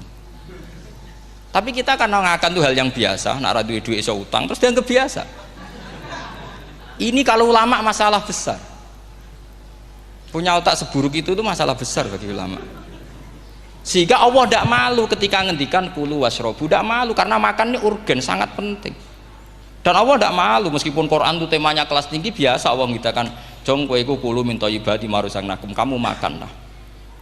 Karena minum obat itu kebutuhan kita ketika sakit. Tapi kalau makan adalah kebutuhan kita sihatan wasukman, saat sakit maupun saat sehat. Nah, kalau Anda dengan kualitas ini, ketika Allah membicarakan makanan itu Anda akan respect sama Allah karena memang ini urgen betul. Tapi kalau Anda cara berpikir gini hanya cari horo ibal ilmu yang aneh yang seru, kamu baca ayat itu akan menjadi biasa-biasa saja. Dan itu masalah bagi mahabbah Anda pada Al-Qur'anul Karim.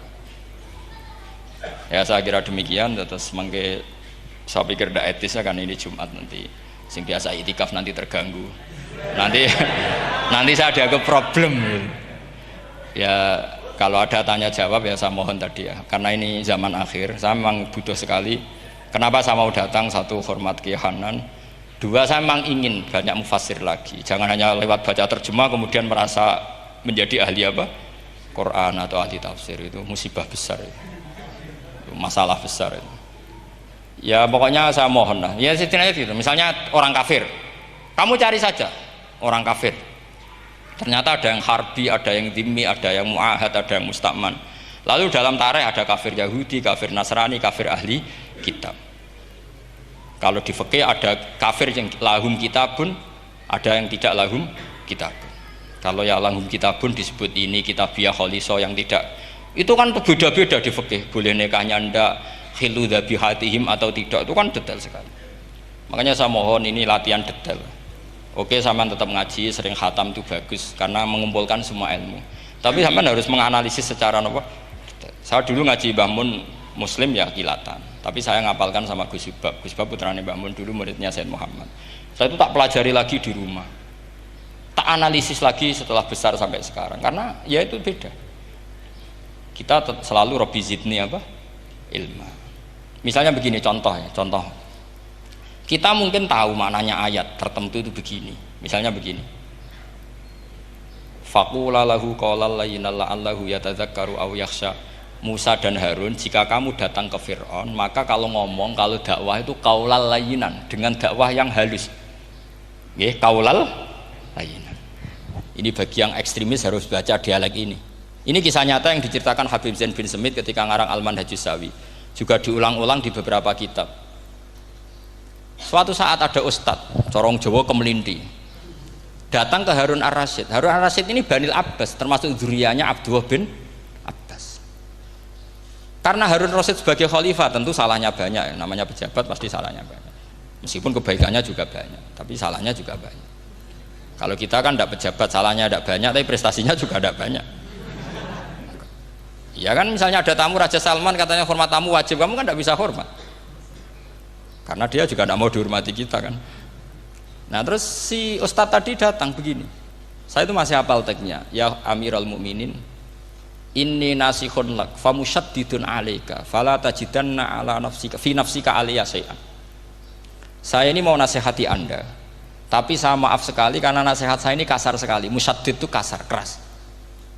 Fala tajidanna fi nafsika aliyya syai'an, saya mohon jangan dimasukkan hati lah, makanya terjemah bebasnya jangan masukkan hati. Katanya Harun Rasyid langsung marah, uskut ya jahil, kamu itu ustadz bodoh, kamu tidak boleh keras sama saya. Dia masih bantah, saya keras sama Anda karena Anda salahnya banyak. Terus apa kata Harun Ar-Rasyid? Inna wa ta'ala qad arsala man huwa khairum minka ila man huwa syarrum minni wa ma'adzalika qala ta'ala faqula lahu qaulal layyinan. Allah mengutus orang yang jelas lebih baik ketimbang kamu, yaitu Musa dan Harun. Musa dengan ustadz ini baik mana? Tidak, sama jawab saja. Baik Nabi Musa kan? Ilaman huwa syarrun minni. Fir'aun dengan Harun Ar-Rasyid buruk mana? Buruk Fir'aun. Itu saja masih dengan etika faqula lahu qaulal layyinan. Musa dan Harun kamu harus sopan. Ndak wae Fir'aun wajib sopan, ndak wae aku ra sopan.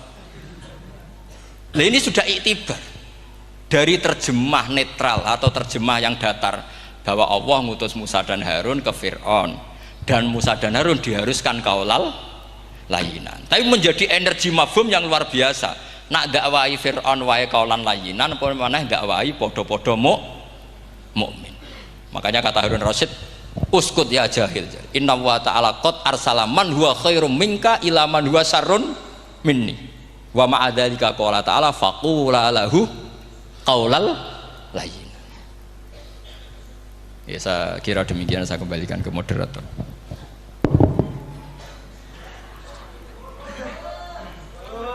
Setengah jam Jumat. Ini nanti Jumat setengah jam mawon iki pun mepet.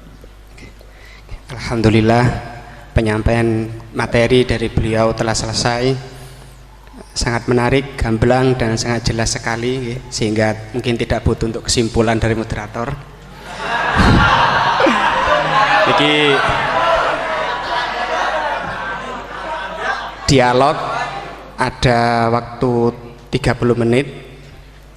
30 menit kami buka 2 pertanyaan dulu mungkin. Yang dari depan ada mic, monggo diparing nih. Niki Bapak Majroh nih.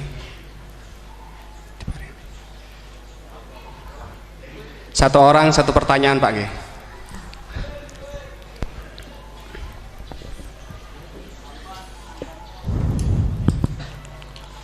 Terima kasih waktunya kepada Kiai Ahmad Bahauddin Nur Salim. Saya mau bertanya mengenai tadi yang disampaikan bahwa setiap umumul Quran pasti ada mukhasisnya.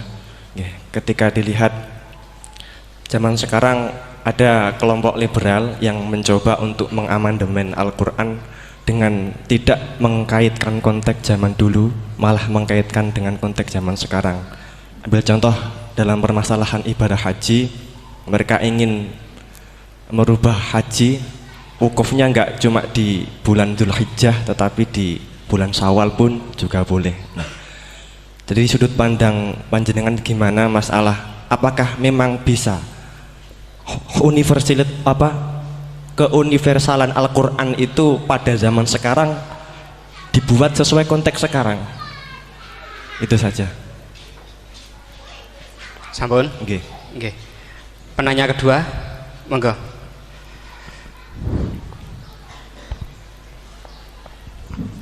Assalamualaikum warahmatullahi wabarakatuh. Waalaikumsalam.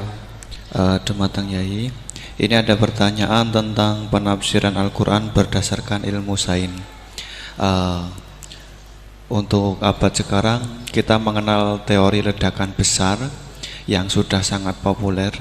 Namun walau demikian ilmu ini masih dalam bentuk zon yang wakilnya hakikatnya kita belum tahu dan belum yakin secara pasti. Namun teori ledakan besar ini kemudian disinkronkan dengan Al-Quran dengan penafsirannya bahwa ternyata di dalam Al-Quran itu sudah ada teori ledakan besar. Pertanyaan saya begini, menimbang ilmu teori ledakan besar ini adalah ilmu dzon, ini masih memungkinkan ilmu ini salah, sehingganya penafsiran terhadap Al-Quran ini menimbulkan kekhawatiran, yakni kalau ilmu ini sebenarnya salah kemudian disinkronkan dengan Al-Quran, nanti ada penyalahan dalam penafsiran. Namun sisi lain terdapat kebaikan, yakni ada banyak orang bicara bahwa Al-Quran turun sekian ratus tahun lalu ternyata di dalamnya memuat teori ledakan besar yang baru muncul abad modern ini. Dari penjelasan ini pripun monggo Yai tentang penafsiran berdasarkan ilmu yang masih dzon, yang belum hakikatan seperti ini, monggo. Oke, sama namanya. Oke. Sing pertama Pak Ulil, yang kedua Pak Anwar. Itu sudah sama-sama keren Pak ya. Nggih. Pak siswa. Pak Ulil apa Ulin? Ulil. Pak Ulil. Ulil apa? Ulil Absor. Ya, sudah Ulil Absor sudah bener ya. Itu namanya sudah bener. Nggih. Yang kedua Anwar ya? Kedua Pak Anwar. Enggak, sudah gitu dulu. Cekap dua dulu.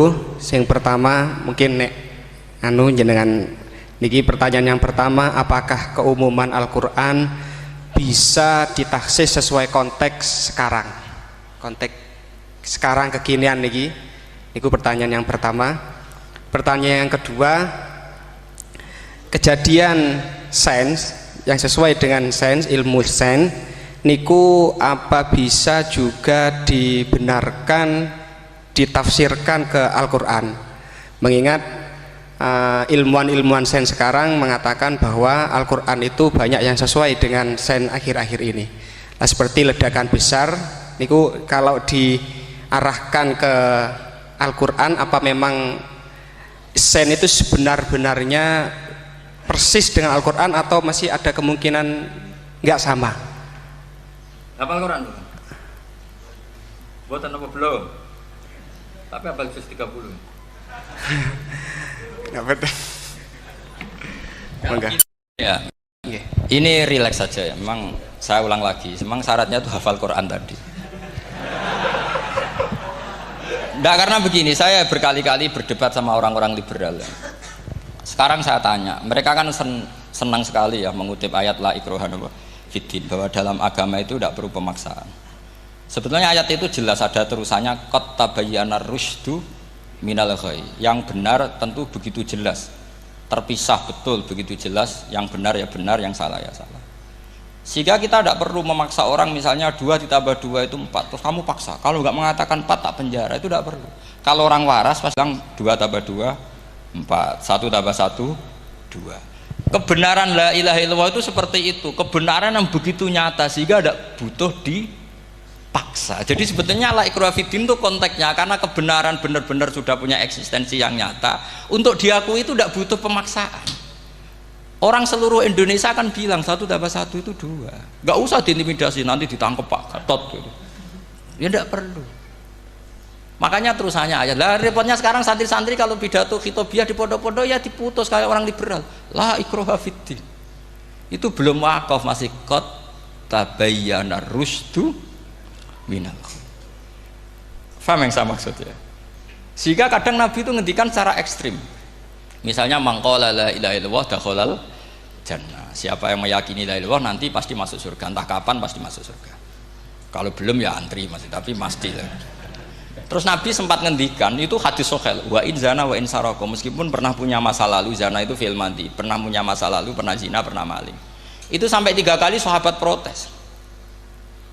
Tapi saya berkali-kali ngomong di ngaji di Jogja, di Bojonegoro, di rumah ngomong kebenaran yang absolut, kebenaran yang hakiki tidak bisa terganggu oleh perilaku sosial.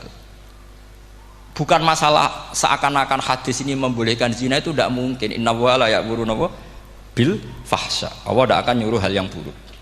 Tapi saya beri satu logika, satu analogi. Kalau rektor Al-Azhar kamu tanya, 1 tambah 1 berapa Pak Rektor? Pasti bilang 2. Kamu tanya Amrozi ya bilang 2. Kamu tanya Pak Ahok ya bilang 2. Kamu tanya Anies Baswedan ya bilang 2. Tanya Pak Nusron dia jawab 2. Sama, semuanya jawab 2. Karena kebenaran hakiki pasti absolut. Sekarang misalnya gini, ada ronte dari dulu Doli misalnya. Kamu tanya, Mbak, 1 tambah 1 itu berapa? Pasti bilang 2. Jangan kamu mentang-mentang imam masjid. Saya tak jawab 3, saya kan imam masjid. Masa sama dengan lonte? Tidak bisa, kebenaran absolut itu pasti sama. Mbok rektor Al-Azhar sama siapapun ya jawabnya sama. Paham yang saya maksud? Sebab itu kadang Nabi ngendikan wa'in itu la ilaha illallah itu kebenaran absolut, lebih absolut ketimbang 1 ditambah 1 2. Sehingga kebenaran absolut la ilaha illallah itu nggak bisa terganggu oleh apapun. Paham ya maksud? Nah itu maksud qad tabayyana rusdu minal. Kita tanya rival politik. Pak Jokowi kamu tanya 1 apa 1 ya 2, Pak Prabowo ya bilang 2. Bukan karena rival politik. Tadi Pak Jokowi jawab berapa? 2. Ya udahlah 4. Tidak ada seperti itu. Nah, itu disebut qad tabayyana rusdu. Nah kembali ke ide tadi, ide bahwa wukuf boleh di mana saja, terus boleh tidak syawal, itu udah ide. Sebenarnya sampean mikir saja itu sudah kriminal. Berarti sampean ngapalkan pikiran salah ya. Karena kalau kita diskusikan itu lucu sekali, karena ya itu sudah begini loh kaidah khilaf itu. Saya kasih tahu. Walaysa kullu khilafin jaa mu'tabara illa khilafal ladzi khadzum minan nadhari. Tidak semua khilaf itu dianggap satu khilaf, satu perbedaan pendapat kalau kualitasnya nggak sama-sama mutu. Kalau yang satu nggak mutu itu nggak dianggap khilaf, nggak level.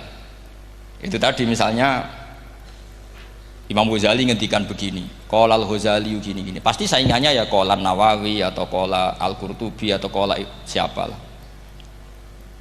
Jangan qala al-Ghazali terus kamu saingi menurut Ustadz dari Solo, dari Jogja, wah ya udah level, masa Imam Ghazali disaingi. Itu ya aturannya seperti itu. Ini jelas. Rasulullah sendiri yang ngendikan al-hajju arafah, bahwa syarat sahnya haji adalah wukuf, dan Nabi menyebut Arafah. Tentu kita tidak pernah memperbandingkan apa yang disabdakan Nabi dengan yang jadi pikiran mereka itu. Kalau mereka alasannya karena orang bergumul di situ, di Mina, di Arafah, gara-gara waktunya sama, titiknya sama, terus terjadi kematian gini. Apa yang nggak wukuf di Arafah itu hidup semua. Itu kan kayak dalilnya orang rokok mari cepat mati. Oh, sing rokok ya mati. Orang-orang jil juga mati.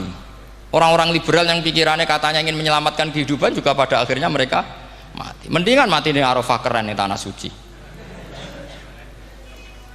Bodoh usah begitu. Sebetulnya begini loh, mereka itu menjadi salah karena nggak mau ngaji fikih secara serius. Saya itu memang menyesal sekali ya, kenapa sih orang wukuf itu kok dungani suwira barbar itu memang sakiliane. Boe donga iku yakin pangeran apian sediluk wis tetep dituruti, gitu aja gak usah lama-lama. Ya kata hikam kan gitu. Ngelingno pangeran ojo suwi-suwi, sing perlu dielingno sing iso lali. Pangeran iso lali kok amen mbok elingno wae kan gitu cara madzhab hikam. Makanya kata madzhab hikam kan gitu. Wa inna ma yunabbahu man yajuzu alaihil ikhfal. Yang boleh diingatkan yang mungkin lupa. Tapi kalau masih ingat ya sudah tidak usah diingatkan lagi. Doa itu sekali saja. Saya ini termasuk korban kitab hikam. Loh, saya itu berkali-kali ke Mekah. Itu saya kalau dongo itu pertama di multazam berdoa. Itu saya sebagai santri ya pas di multazam ingin berdoa lagi, tapi mesti spontan itu ingat hikam yang boleh diingatkan yang mungkin lupa. Akhirnya bilang ya sudah tadi Gusti, ya gitu dok.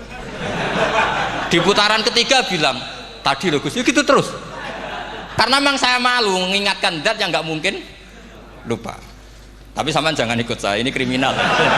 Ini termasuk sisi-sisi kriminal ilmu saya. Tapi ilmunya ada, sampean cari di hikam wa inna ma yunabbahu man yajuzu alihil ikhfal. Yang boleh diingatkan yang berpotensi lupa. Mungkin Anda punya dalih, wah aku donga mau nunjukno butuh Gus, tapi ra kepen disembadani. Ya alhamdulillah nek ngono. Tapi tak pikir makom sampean tidak seperti itu, tetap kepengen disembadani.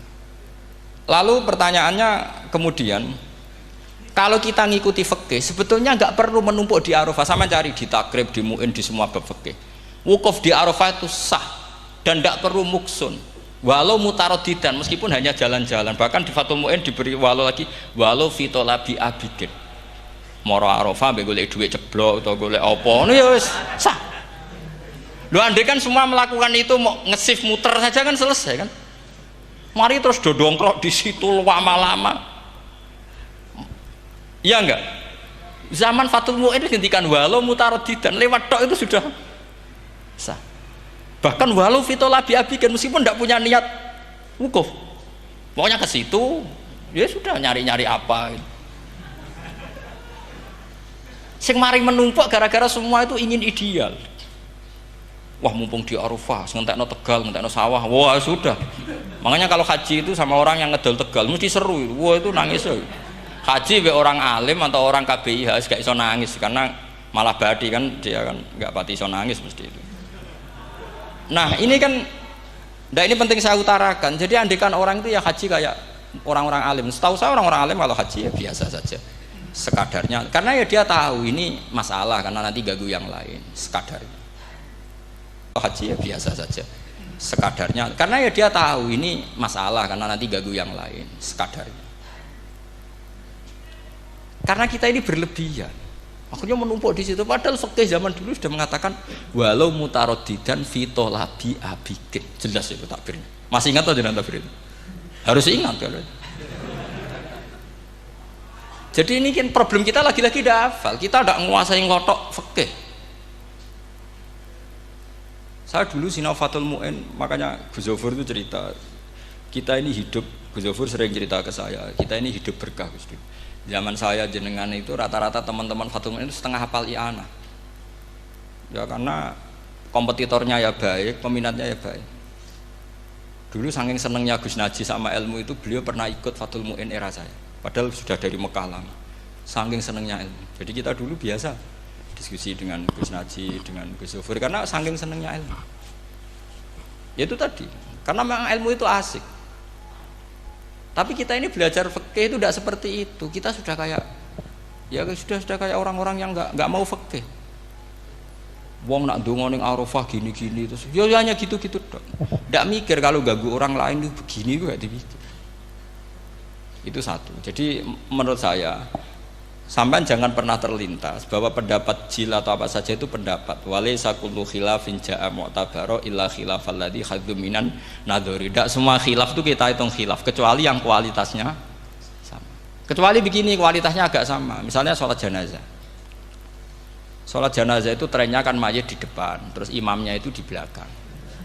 Nah itu boleh, ada ulama mengatakan nggak apa-apa. Sholat jenazahnya di depan, mayit imamnya di jenazahnya di belakang, imamnya di depan. Meskipun itu tidak lazim, tapi masih masuk akal. Itu tadi fa'innal janazah laisat bimanzilatil imam. Piye jenazah ora imam wajib kok ngarep. Alasannya apa? Loh itu tidak orang liberal, itu kitab Mahalil. Kaul awal jenazah harus di depan, kaul sani tidak harus. Piye jenazah itu tidak imam. Coba alasannya di depan apa? Dia tidak imam. Kalau seperti itu masih khilaf karena sama-sama ulama. Dan khilaf ini dipraktekkan, tapi jangan di sini loh ya, ini jadi fitnah. Saman tak cerita nih, saman kalau haji itu tiap ba'dal maktubah ada sholat jenazah enggak? Enggak, saman jawab saja. Yang pernah haji, tiap maktubah kan ada sholat jenazah.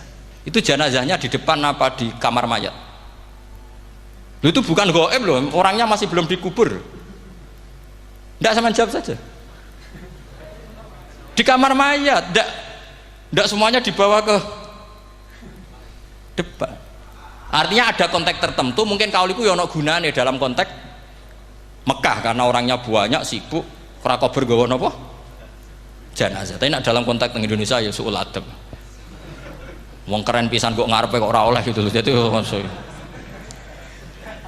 ya kalau kiai kan biasa kok ngarep keren. Misalnya jenazah wong awam kesempatan sak ngarepe kiai yo pas mati kowe kok ora oleh gitu. Jadi cara kula itu kan.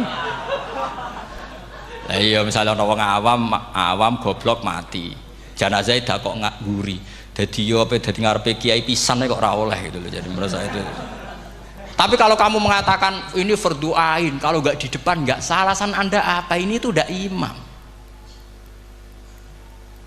Yang wajib di depan kita ini kalau imam. Lah seperti itu khilaf. Ini cerita khilaf.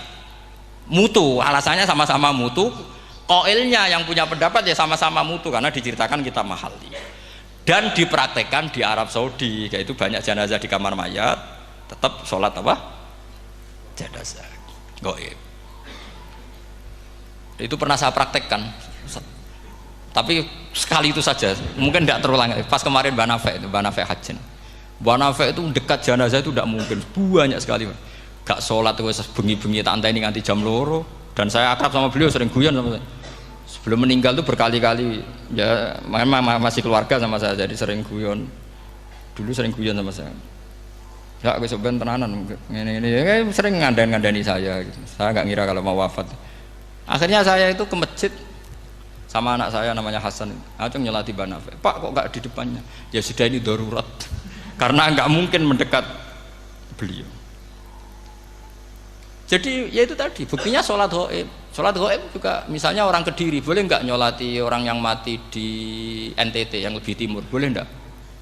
Boleh, padahal mayatnya di belakang karena memang tidak imam. Lah kalau seperti itu khilaf, ini cerita kalau seperti itu khilaf meskipun agak-agak kontroversi tapi kualitasnya masih waras lah, masih bagus. Sampai kalau nggak percaya cari di Mahali di bab jenazah. Kalau mahalinya tidak ada di Qalyubi, tapi jelas saya yakin itu ada. Saya tidak donan yakin jangan. Kalau nu mulang, ya mulang terus tidak punya masalah ingatan. Jadi ingat betul kalau takbir itu ada. Gitu. Jadi saya ingat betul kalau takbir itu ada. Nah terus pertanyaan kedua dari Kang Anwar tadi itu memang problem ya. Tapi itu bisa diatasi lewat seni menulis. Biasanya kalau seorang penulis, apalagi di Indonesia itu kan gampang sekali. Kalau kata itu bisa bias atau majas, kan bisa dikasih tanda kutip. Dikasih tanda apa? Kutip. Itu memang nyata ya. Saya pernah berdebat berkali-kali lah. Saya kan satu tim ya dengan Pak Zaini, dia seorang profesor, juga pernah tanya Gus Wafi, putrane Mbah Mun saat di Syria. Zaman itu saya Abdul Al-Buti masih hidup. Saya tuh punya komunitas dokter. Ini cerita nyata ya. Yang dia tanya gini, Pak Bahak, kita ini ahli embriologi. Dan tidak pernah ada ceritanya ada segumpal darah dalam proses embriologi. Yang ada itu sekian zigot yang berhasil nempel di dinding rahim itu nanti yang jadi janin. Jadi kalau kita ngaji ada segumpal darah itu menjadi aneh bagi kita karena proses itu tidak ada. Ya saya jawab ya enteng saja. Ya kan yang bilang segumpal darah itu kiai kan tidak Quran. Makanya benar Kang Anwar tadi yang ngomong itu mufasirnya atau kiainya yang terjemah. Kalau Quran hanya bilang min alakin. Iqra bismi rabbikal ladzi khalaq khalaqal insana min alaq. Alaq itu kan dari kata alaqa ya'liku alaqon, sesuatu yang nempel itu namanya alaqah. Makanya di Alfiyah ada wa ulqatun hasilatun, ulqah itu sesuatu yang terkait atau yang menempel. Sehingga ya pokoknya kalau alaq itu artinya tidak harus segumpal darah, bisa sesuatu yang menempel. Sama cari di kamus, dicari sama dia kamus. Aliqa ya'liku menempel. Oh, ya oke Pak, enggak masalah. Nah, lalu kalau kita memaksakan itu bukti ilmiahnya Quran ya resiko juga, nanti ada penelitian yang berbeda. Makanya kita bisa memanfaatkan tanda kutip kalau lafadz itu majas atau kata itu majas, kalimat itu majas. Atau kita menganalisis secara balaghah min jinsi dzalikat dam. Misalnya begini. Saya kalau sedang benci Anda, saya akan bilang kamu itu membawa WC. Wong tak melete gawa WC ngalor ngidul karena di perut kita memang ada kotoran. Berarti kita ini WC yang melaku ngalor gitu. Oke, itu saat kita benci manusia. Coba sampean lihat di kitab tasawuf. Faqih fatatakabbar wa anta kanafun minal aknam itu kan disebut. Kamu kok sombong kowe iku WC melaku. Tapi nanti kalau kamu ngaji di alam rohani, kamu disebut laqad khalaqnal insana fi ahsani taqwim. Artinya bisa saja alakin ini benar-benar maknanya segumpal darah. Tapi dalam konteks manusia, jenis kamu adalah jenis segumpal darah, bukan dalam proses embriologi mengalami segumpal darah. Kita masih bisa berkelit, asal kamu ilmunya banyak, hafalaman banyak, tetap bisa berkelit. Problemnya kadang kita tidak punya ilmu.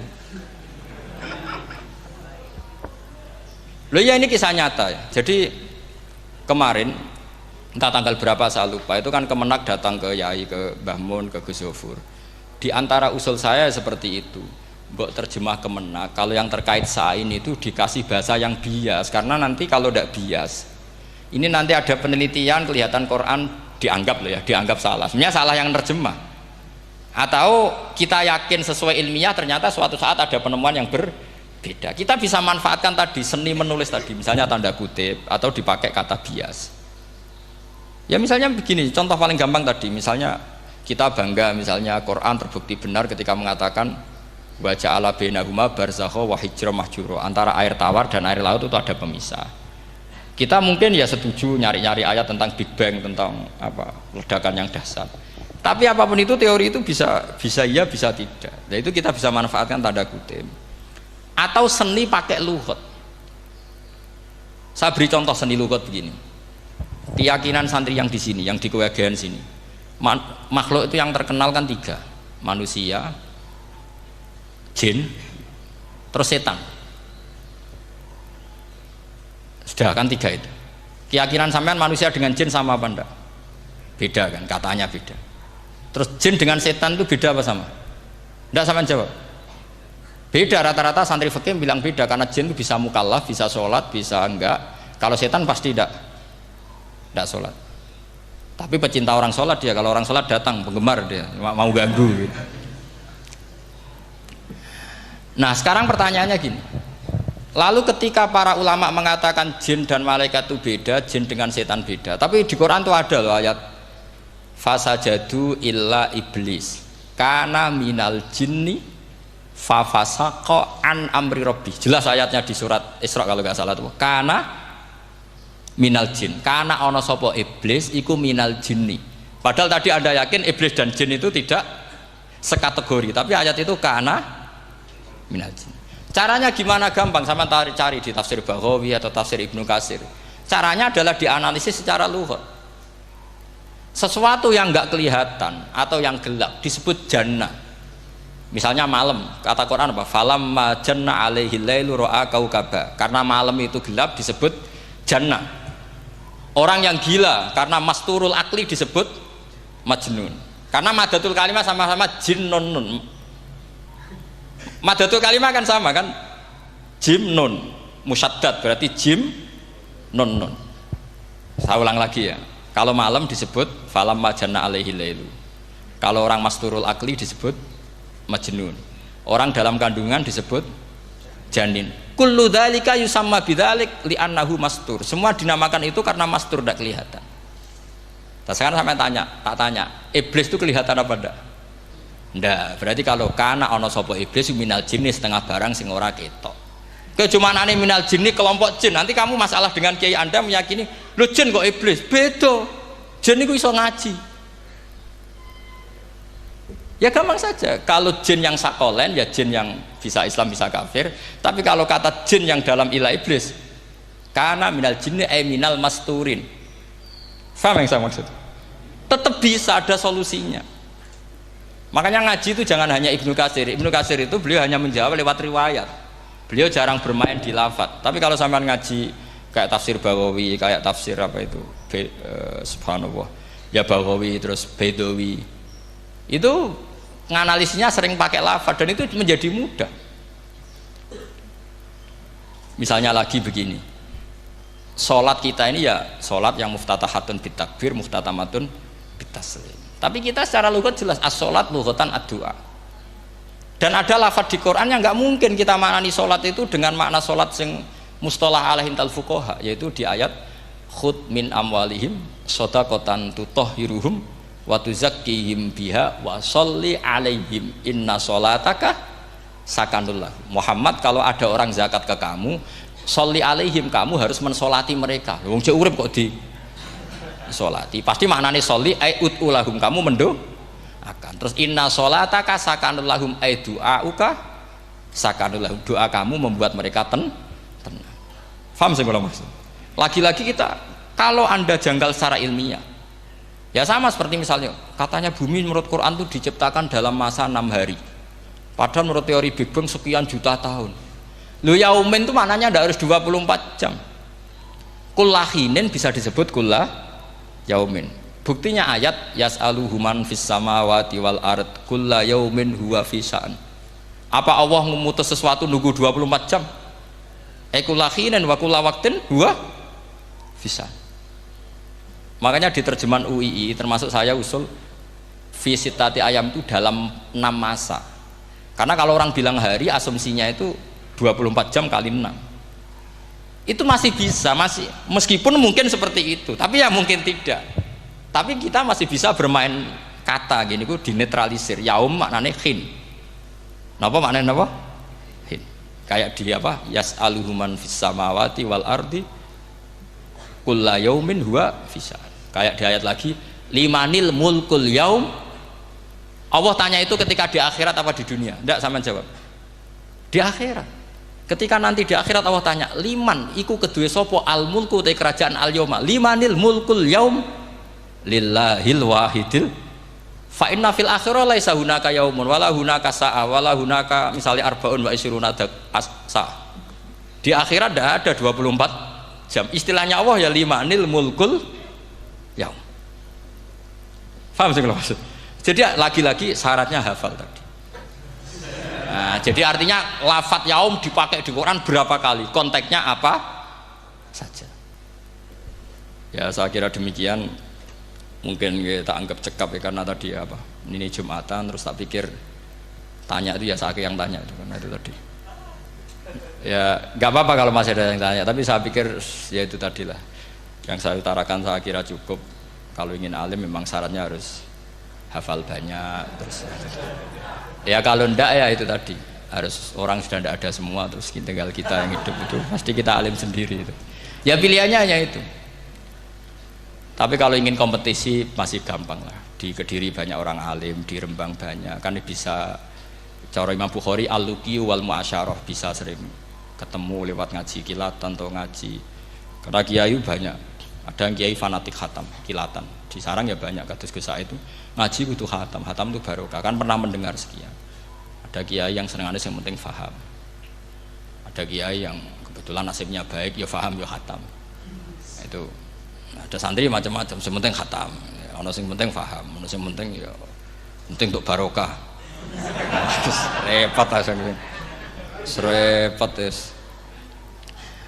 Tapi yang penting itu saya mohon lah. Kalau orang lain tahu Quran lewat terjemah, kita kalau bisa jangan lah. Kita ini ngaji Jalalain, ngaji tafsir Sawi, ngaji macam-macam. Saya itu kalau sinau tafsir itu tak ulang-ulang. Saya itu sampai lupa khatam Jalalain berapa kali itu sampai lupa. Karena itu tadi, setiap saya baca pasti nanti analisisnya beda. Tadi misalnya u'budu rabbakum. Kalau dalam konteks orang kafir jelas wahidu rabbakum karena mereka masih melakukan isyrak. Tapi kalau orang Islam dibilang cong kamu ibadah, dawimu alal ibadah karena sudah Islam. Itu Imam Suyuti tidak konsisten. Enggak konsistennya karena beliau orang alim. Ya Yuhannas kadang ditafsiri ahla Makkah. Memang saat itu konteksnya Makkah. Tapi dalam konteks Islam tentu wama arsalna ka ilaka fatal lidasi basyira wa nadhira. Itu kan ulama. Kalau ingat asbabun nuzul ya Yuhannas jelas ahla Makkah. Tapi kalau ingat umumul Quran nas ya kullan nas bukan harus ahla apa? Makkah. Makanya ada fi tafsirin qala ahla Makkah. Wa fi tafsirin akhar dia bilang ayan nas. Ini yang mengulang-ulang akan paham karena konteksnya apa? Beda. Lagi-lagi ya tadi harus hafal. Ayuhan nas dipakai Quran berapa kali? Konteksnya apa saja? Makanya Ibnu Abbas ketika ditanya bagaimana perbedaan ayat Makkiyah dan Madaniyah, beliau enteng jawab. Biasanya kalau surat Makkiyah dimulai ya ayuhan nas karena mereka zaman itu masih kafir belum berstatus mukmin. Kalau di Madinah rata-rata khitab sudah ya ayyuhalladzina amanu karena di Madinah mayoritas sudah mukmin. Tetap memanfaatkan proses dialek dan itu mudah. Memang kalau kita neliti terus mudah. Maknanya mudah itu tidak sulit. Ya memang Nabi begitu. Loh, sampean kalau hafal hadis nanti akan ngomong seperti saya. Loh, itu otomatis. Mestinya begini, Nabi itu ditanya, "Ya Rasulullah, dulani ala amalin gini-gini terus terakhir dia yudkhilunil jannah yang bisa masukkan saya ke surga." Nabi jawabnya itu, "Inna dzalika yasir." Itu gampang. Tapi terusannya yang nggak nguati alaman yassarahu wah. Oh itu gampang dong bagi wong sing digampangno pangeran. Orang kata Nabi, wah ini sulit, tidak semua orang masuk surga. Nabi jawabnya inna dzalika yasir, itu gampang. Tapi terusannya alaman yassarahu wah. Ya mengen Quran adatnya ya gitu. Inna dzalika ala wahi yasir. Ya itu gampang. Bukan berarti kita nyepelekno ndak, memang ya itu tadi. Sesuatu sulit itu kalau kita tidak tahu rumusnya, sebenarnya kita tahu, cuma tidak mau. Sampean tahu kalau rumusnya ingin alim tafsir harus hafal Quran, hafal hadis, pernah ngaji etkon, ngaji ini, tahu, tapi kan nggak mau. Akhirnya mau takut, tok, carane ngalim piye Gus?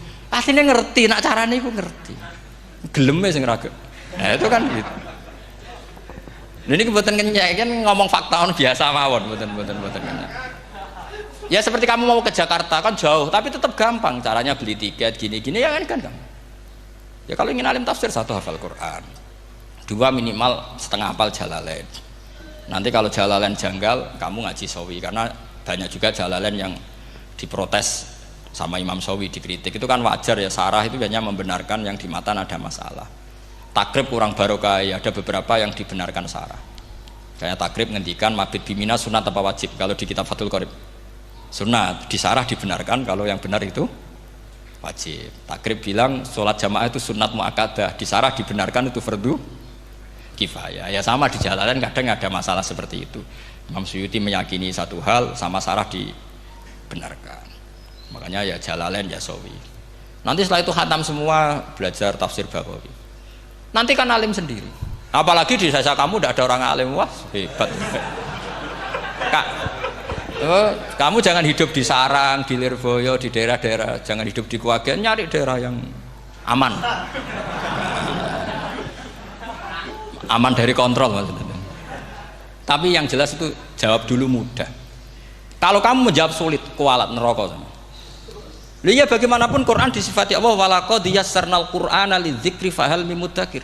Makanya saya tadi ngomong, kalau Anda hafal seperti saya, pasti cara ngomong kayak saya.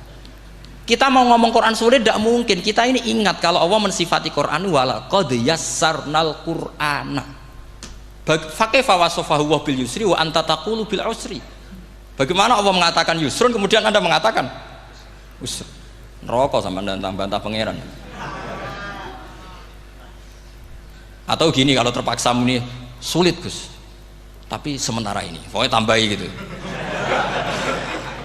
lah, nanti ya masih sulit, tapi ya bisa saja tidak sulit. Karena tadi bukti kalau Quran mudah, orang kafir ketika dibacakan yang nangis banyak. Raja Najasyi sebelum Islam dibacakan surat oleh Ja'far bin Abi Thalib nangis. Inna hadza wa ma nazala ala Musa lamin miskatin wahidah. Ini dengan Taurat pasti dari pintu yang sama, dari nur yang sama. Miskat itu nur. Faham nangis sampai wa idza sami'u. Sami'u itu belum Islam loh ketika itu. Wa idza sami'u ma unzila ilar rasuli tara a'yunahum tafidu minad dam'i mimma arafu minal haq, lagi yaquluna rabbana amanna. Artinya fahimu khina kanu fil kufr. Mereka faham ketika masih kafir. Karena muyassar, Quran itu muyassar. Faqih fala tafham. Wa anta tata'alam kutuba kadza wa kadza wa takhtimu kutuba kadza kadza. Kok ijek kadza. Lha ku entek kadzane. Ini bukan kritik, ini pelurusan. Sampeyan jangan sensitif, kok cah wedok yang dikandani sensitif mutung. Ini pelurusan. Jelas Quran disifati walaqad yassarnal Qur'ana lidzikri fahal mim mudzakir. Dan itu nyata, saya ulang lagi itu nyata. Sampai yang saya ceritakan di makalah ini, ada orang Bedui, ada seorang khotib khutbah, fawarabbis sama'i wal ardi innahu lahaqqum mitsama annakum tantikun. Arabinya tanya sama Pak Khotib, itu kan artinya kan demi Tuhannya langit dan bumi. Si Arabi tanya Pak Khotib, yang bikin murka Allah itu siapa? Kok sampai Allah terpaksa sumpah? Karena si Arabi tahu orang sampai sumpah itu pasti karena tersinggung. Kalau nggak tersinggung ngapain Anda sumpah? Dalam kehidupan sehari-hari kalau kita sampai sumpah itu karena tersinggung. Kita ditagih orang bisa, sesuk tak sahur, ditagih lagi bilang kita tak sahur. Nah, serap percaya banget, wallahi sesuk tak sahur. Kalau orang sumpah itu karena tersinggung. Ternyata betul. Sampai cek di Quran. Kalau Allah memulai surat dengan sumpah, pasti terusannya Allah itu duka atau marah karena sumpah itu untuk yang tersinggung. Makanya di Balaghah diterangkan, kalau kaidah normal, kondisi normal, kamu harus bilang zaidun qaimun. Kalau mukhatab ada indikasi tidak percaya, kamu bilang inna zaidan qaimun. Kalau selalu kelihatan tidak percaya, kamu bilang wallahi inna zaidan laqaimun. Ya enggak di ilmu balaghah. Lah iya itu kan Arabi saja paham. Kamu yang ngaji Jawahirul Maknun tidak paham kan aneh. Makanya itu penting itu. Nah, lagi-lagi walaqad yassarnal qur'ana lidzikri fahal ya doa ini bagian ustadz yang pun khusyuk nih kan donga ning kersane niku. Ampun kula lagi.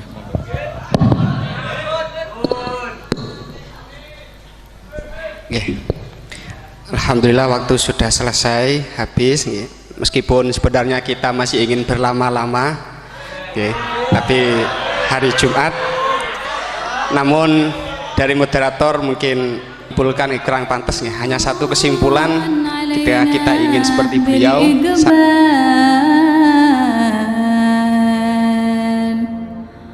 وكن لنا واصلح البال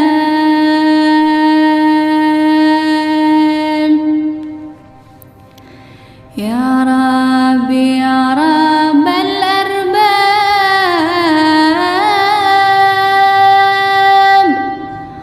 عبدك فقيرك على الباب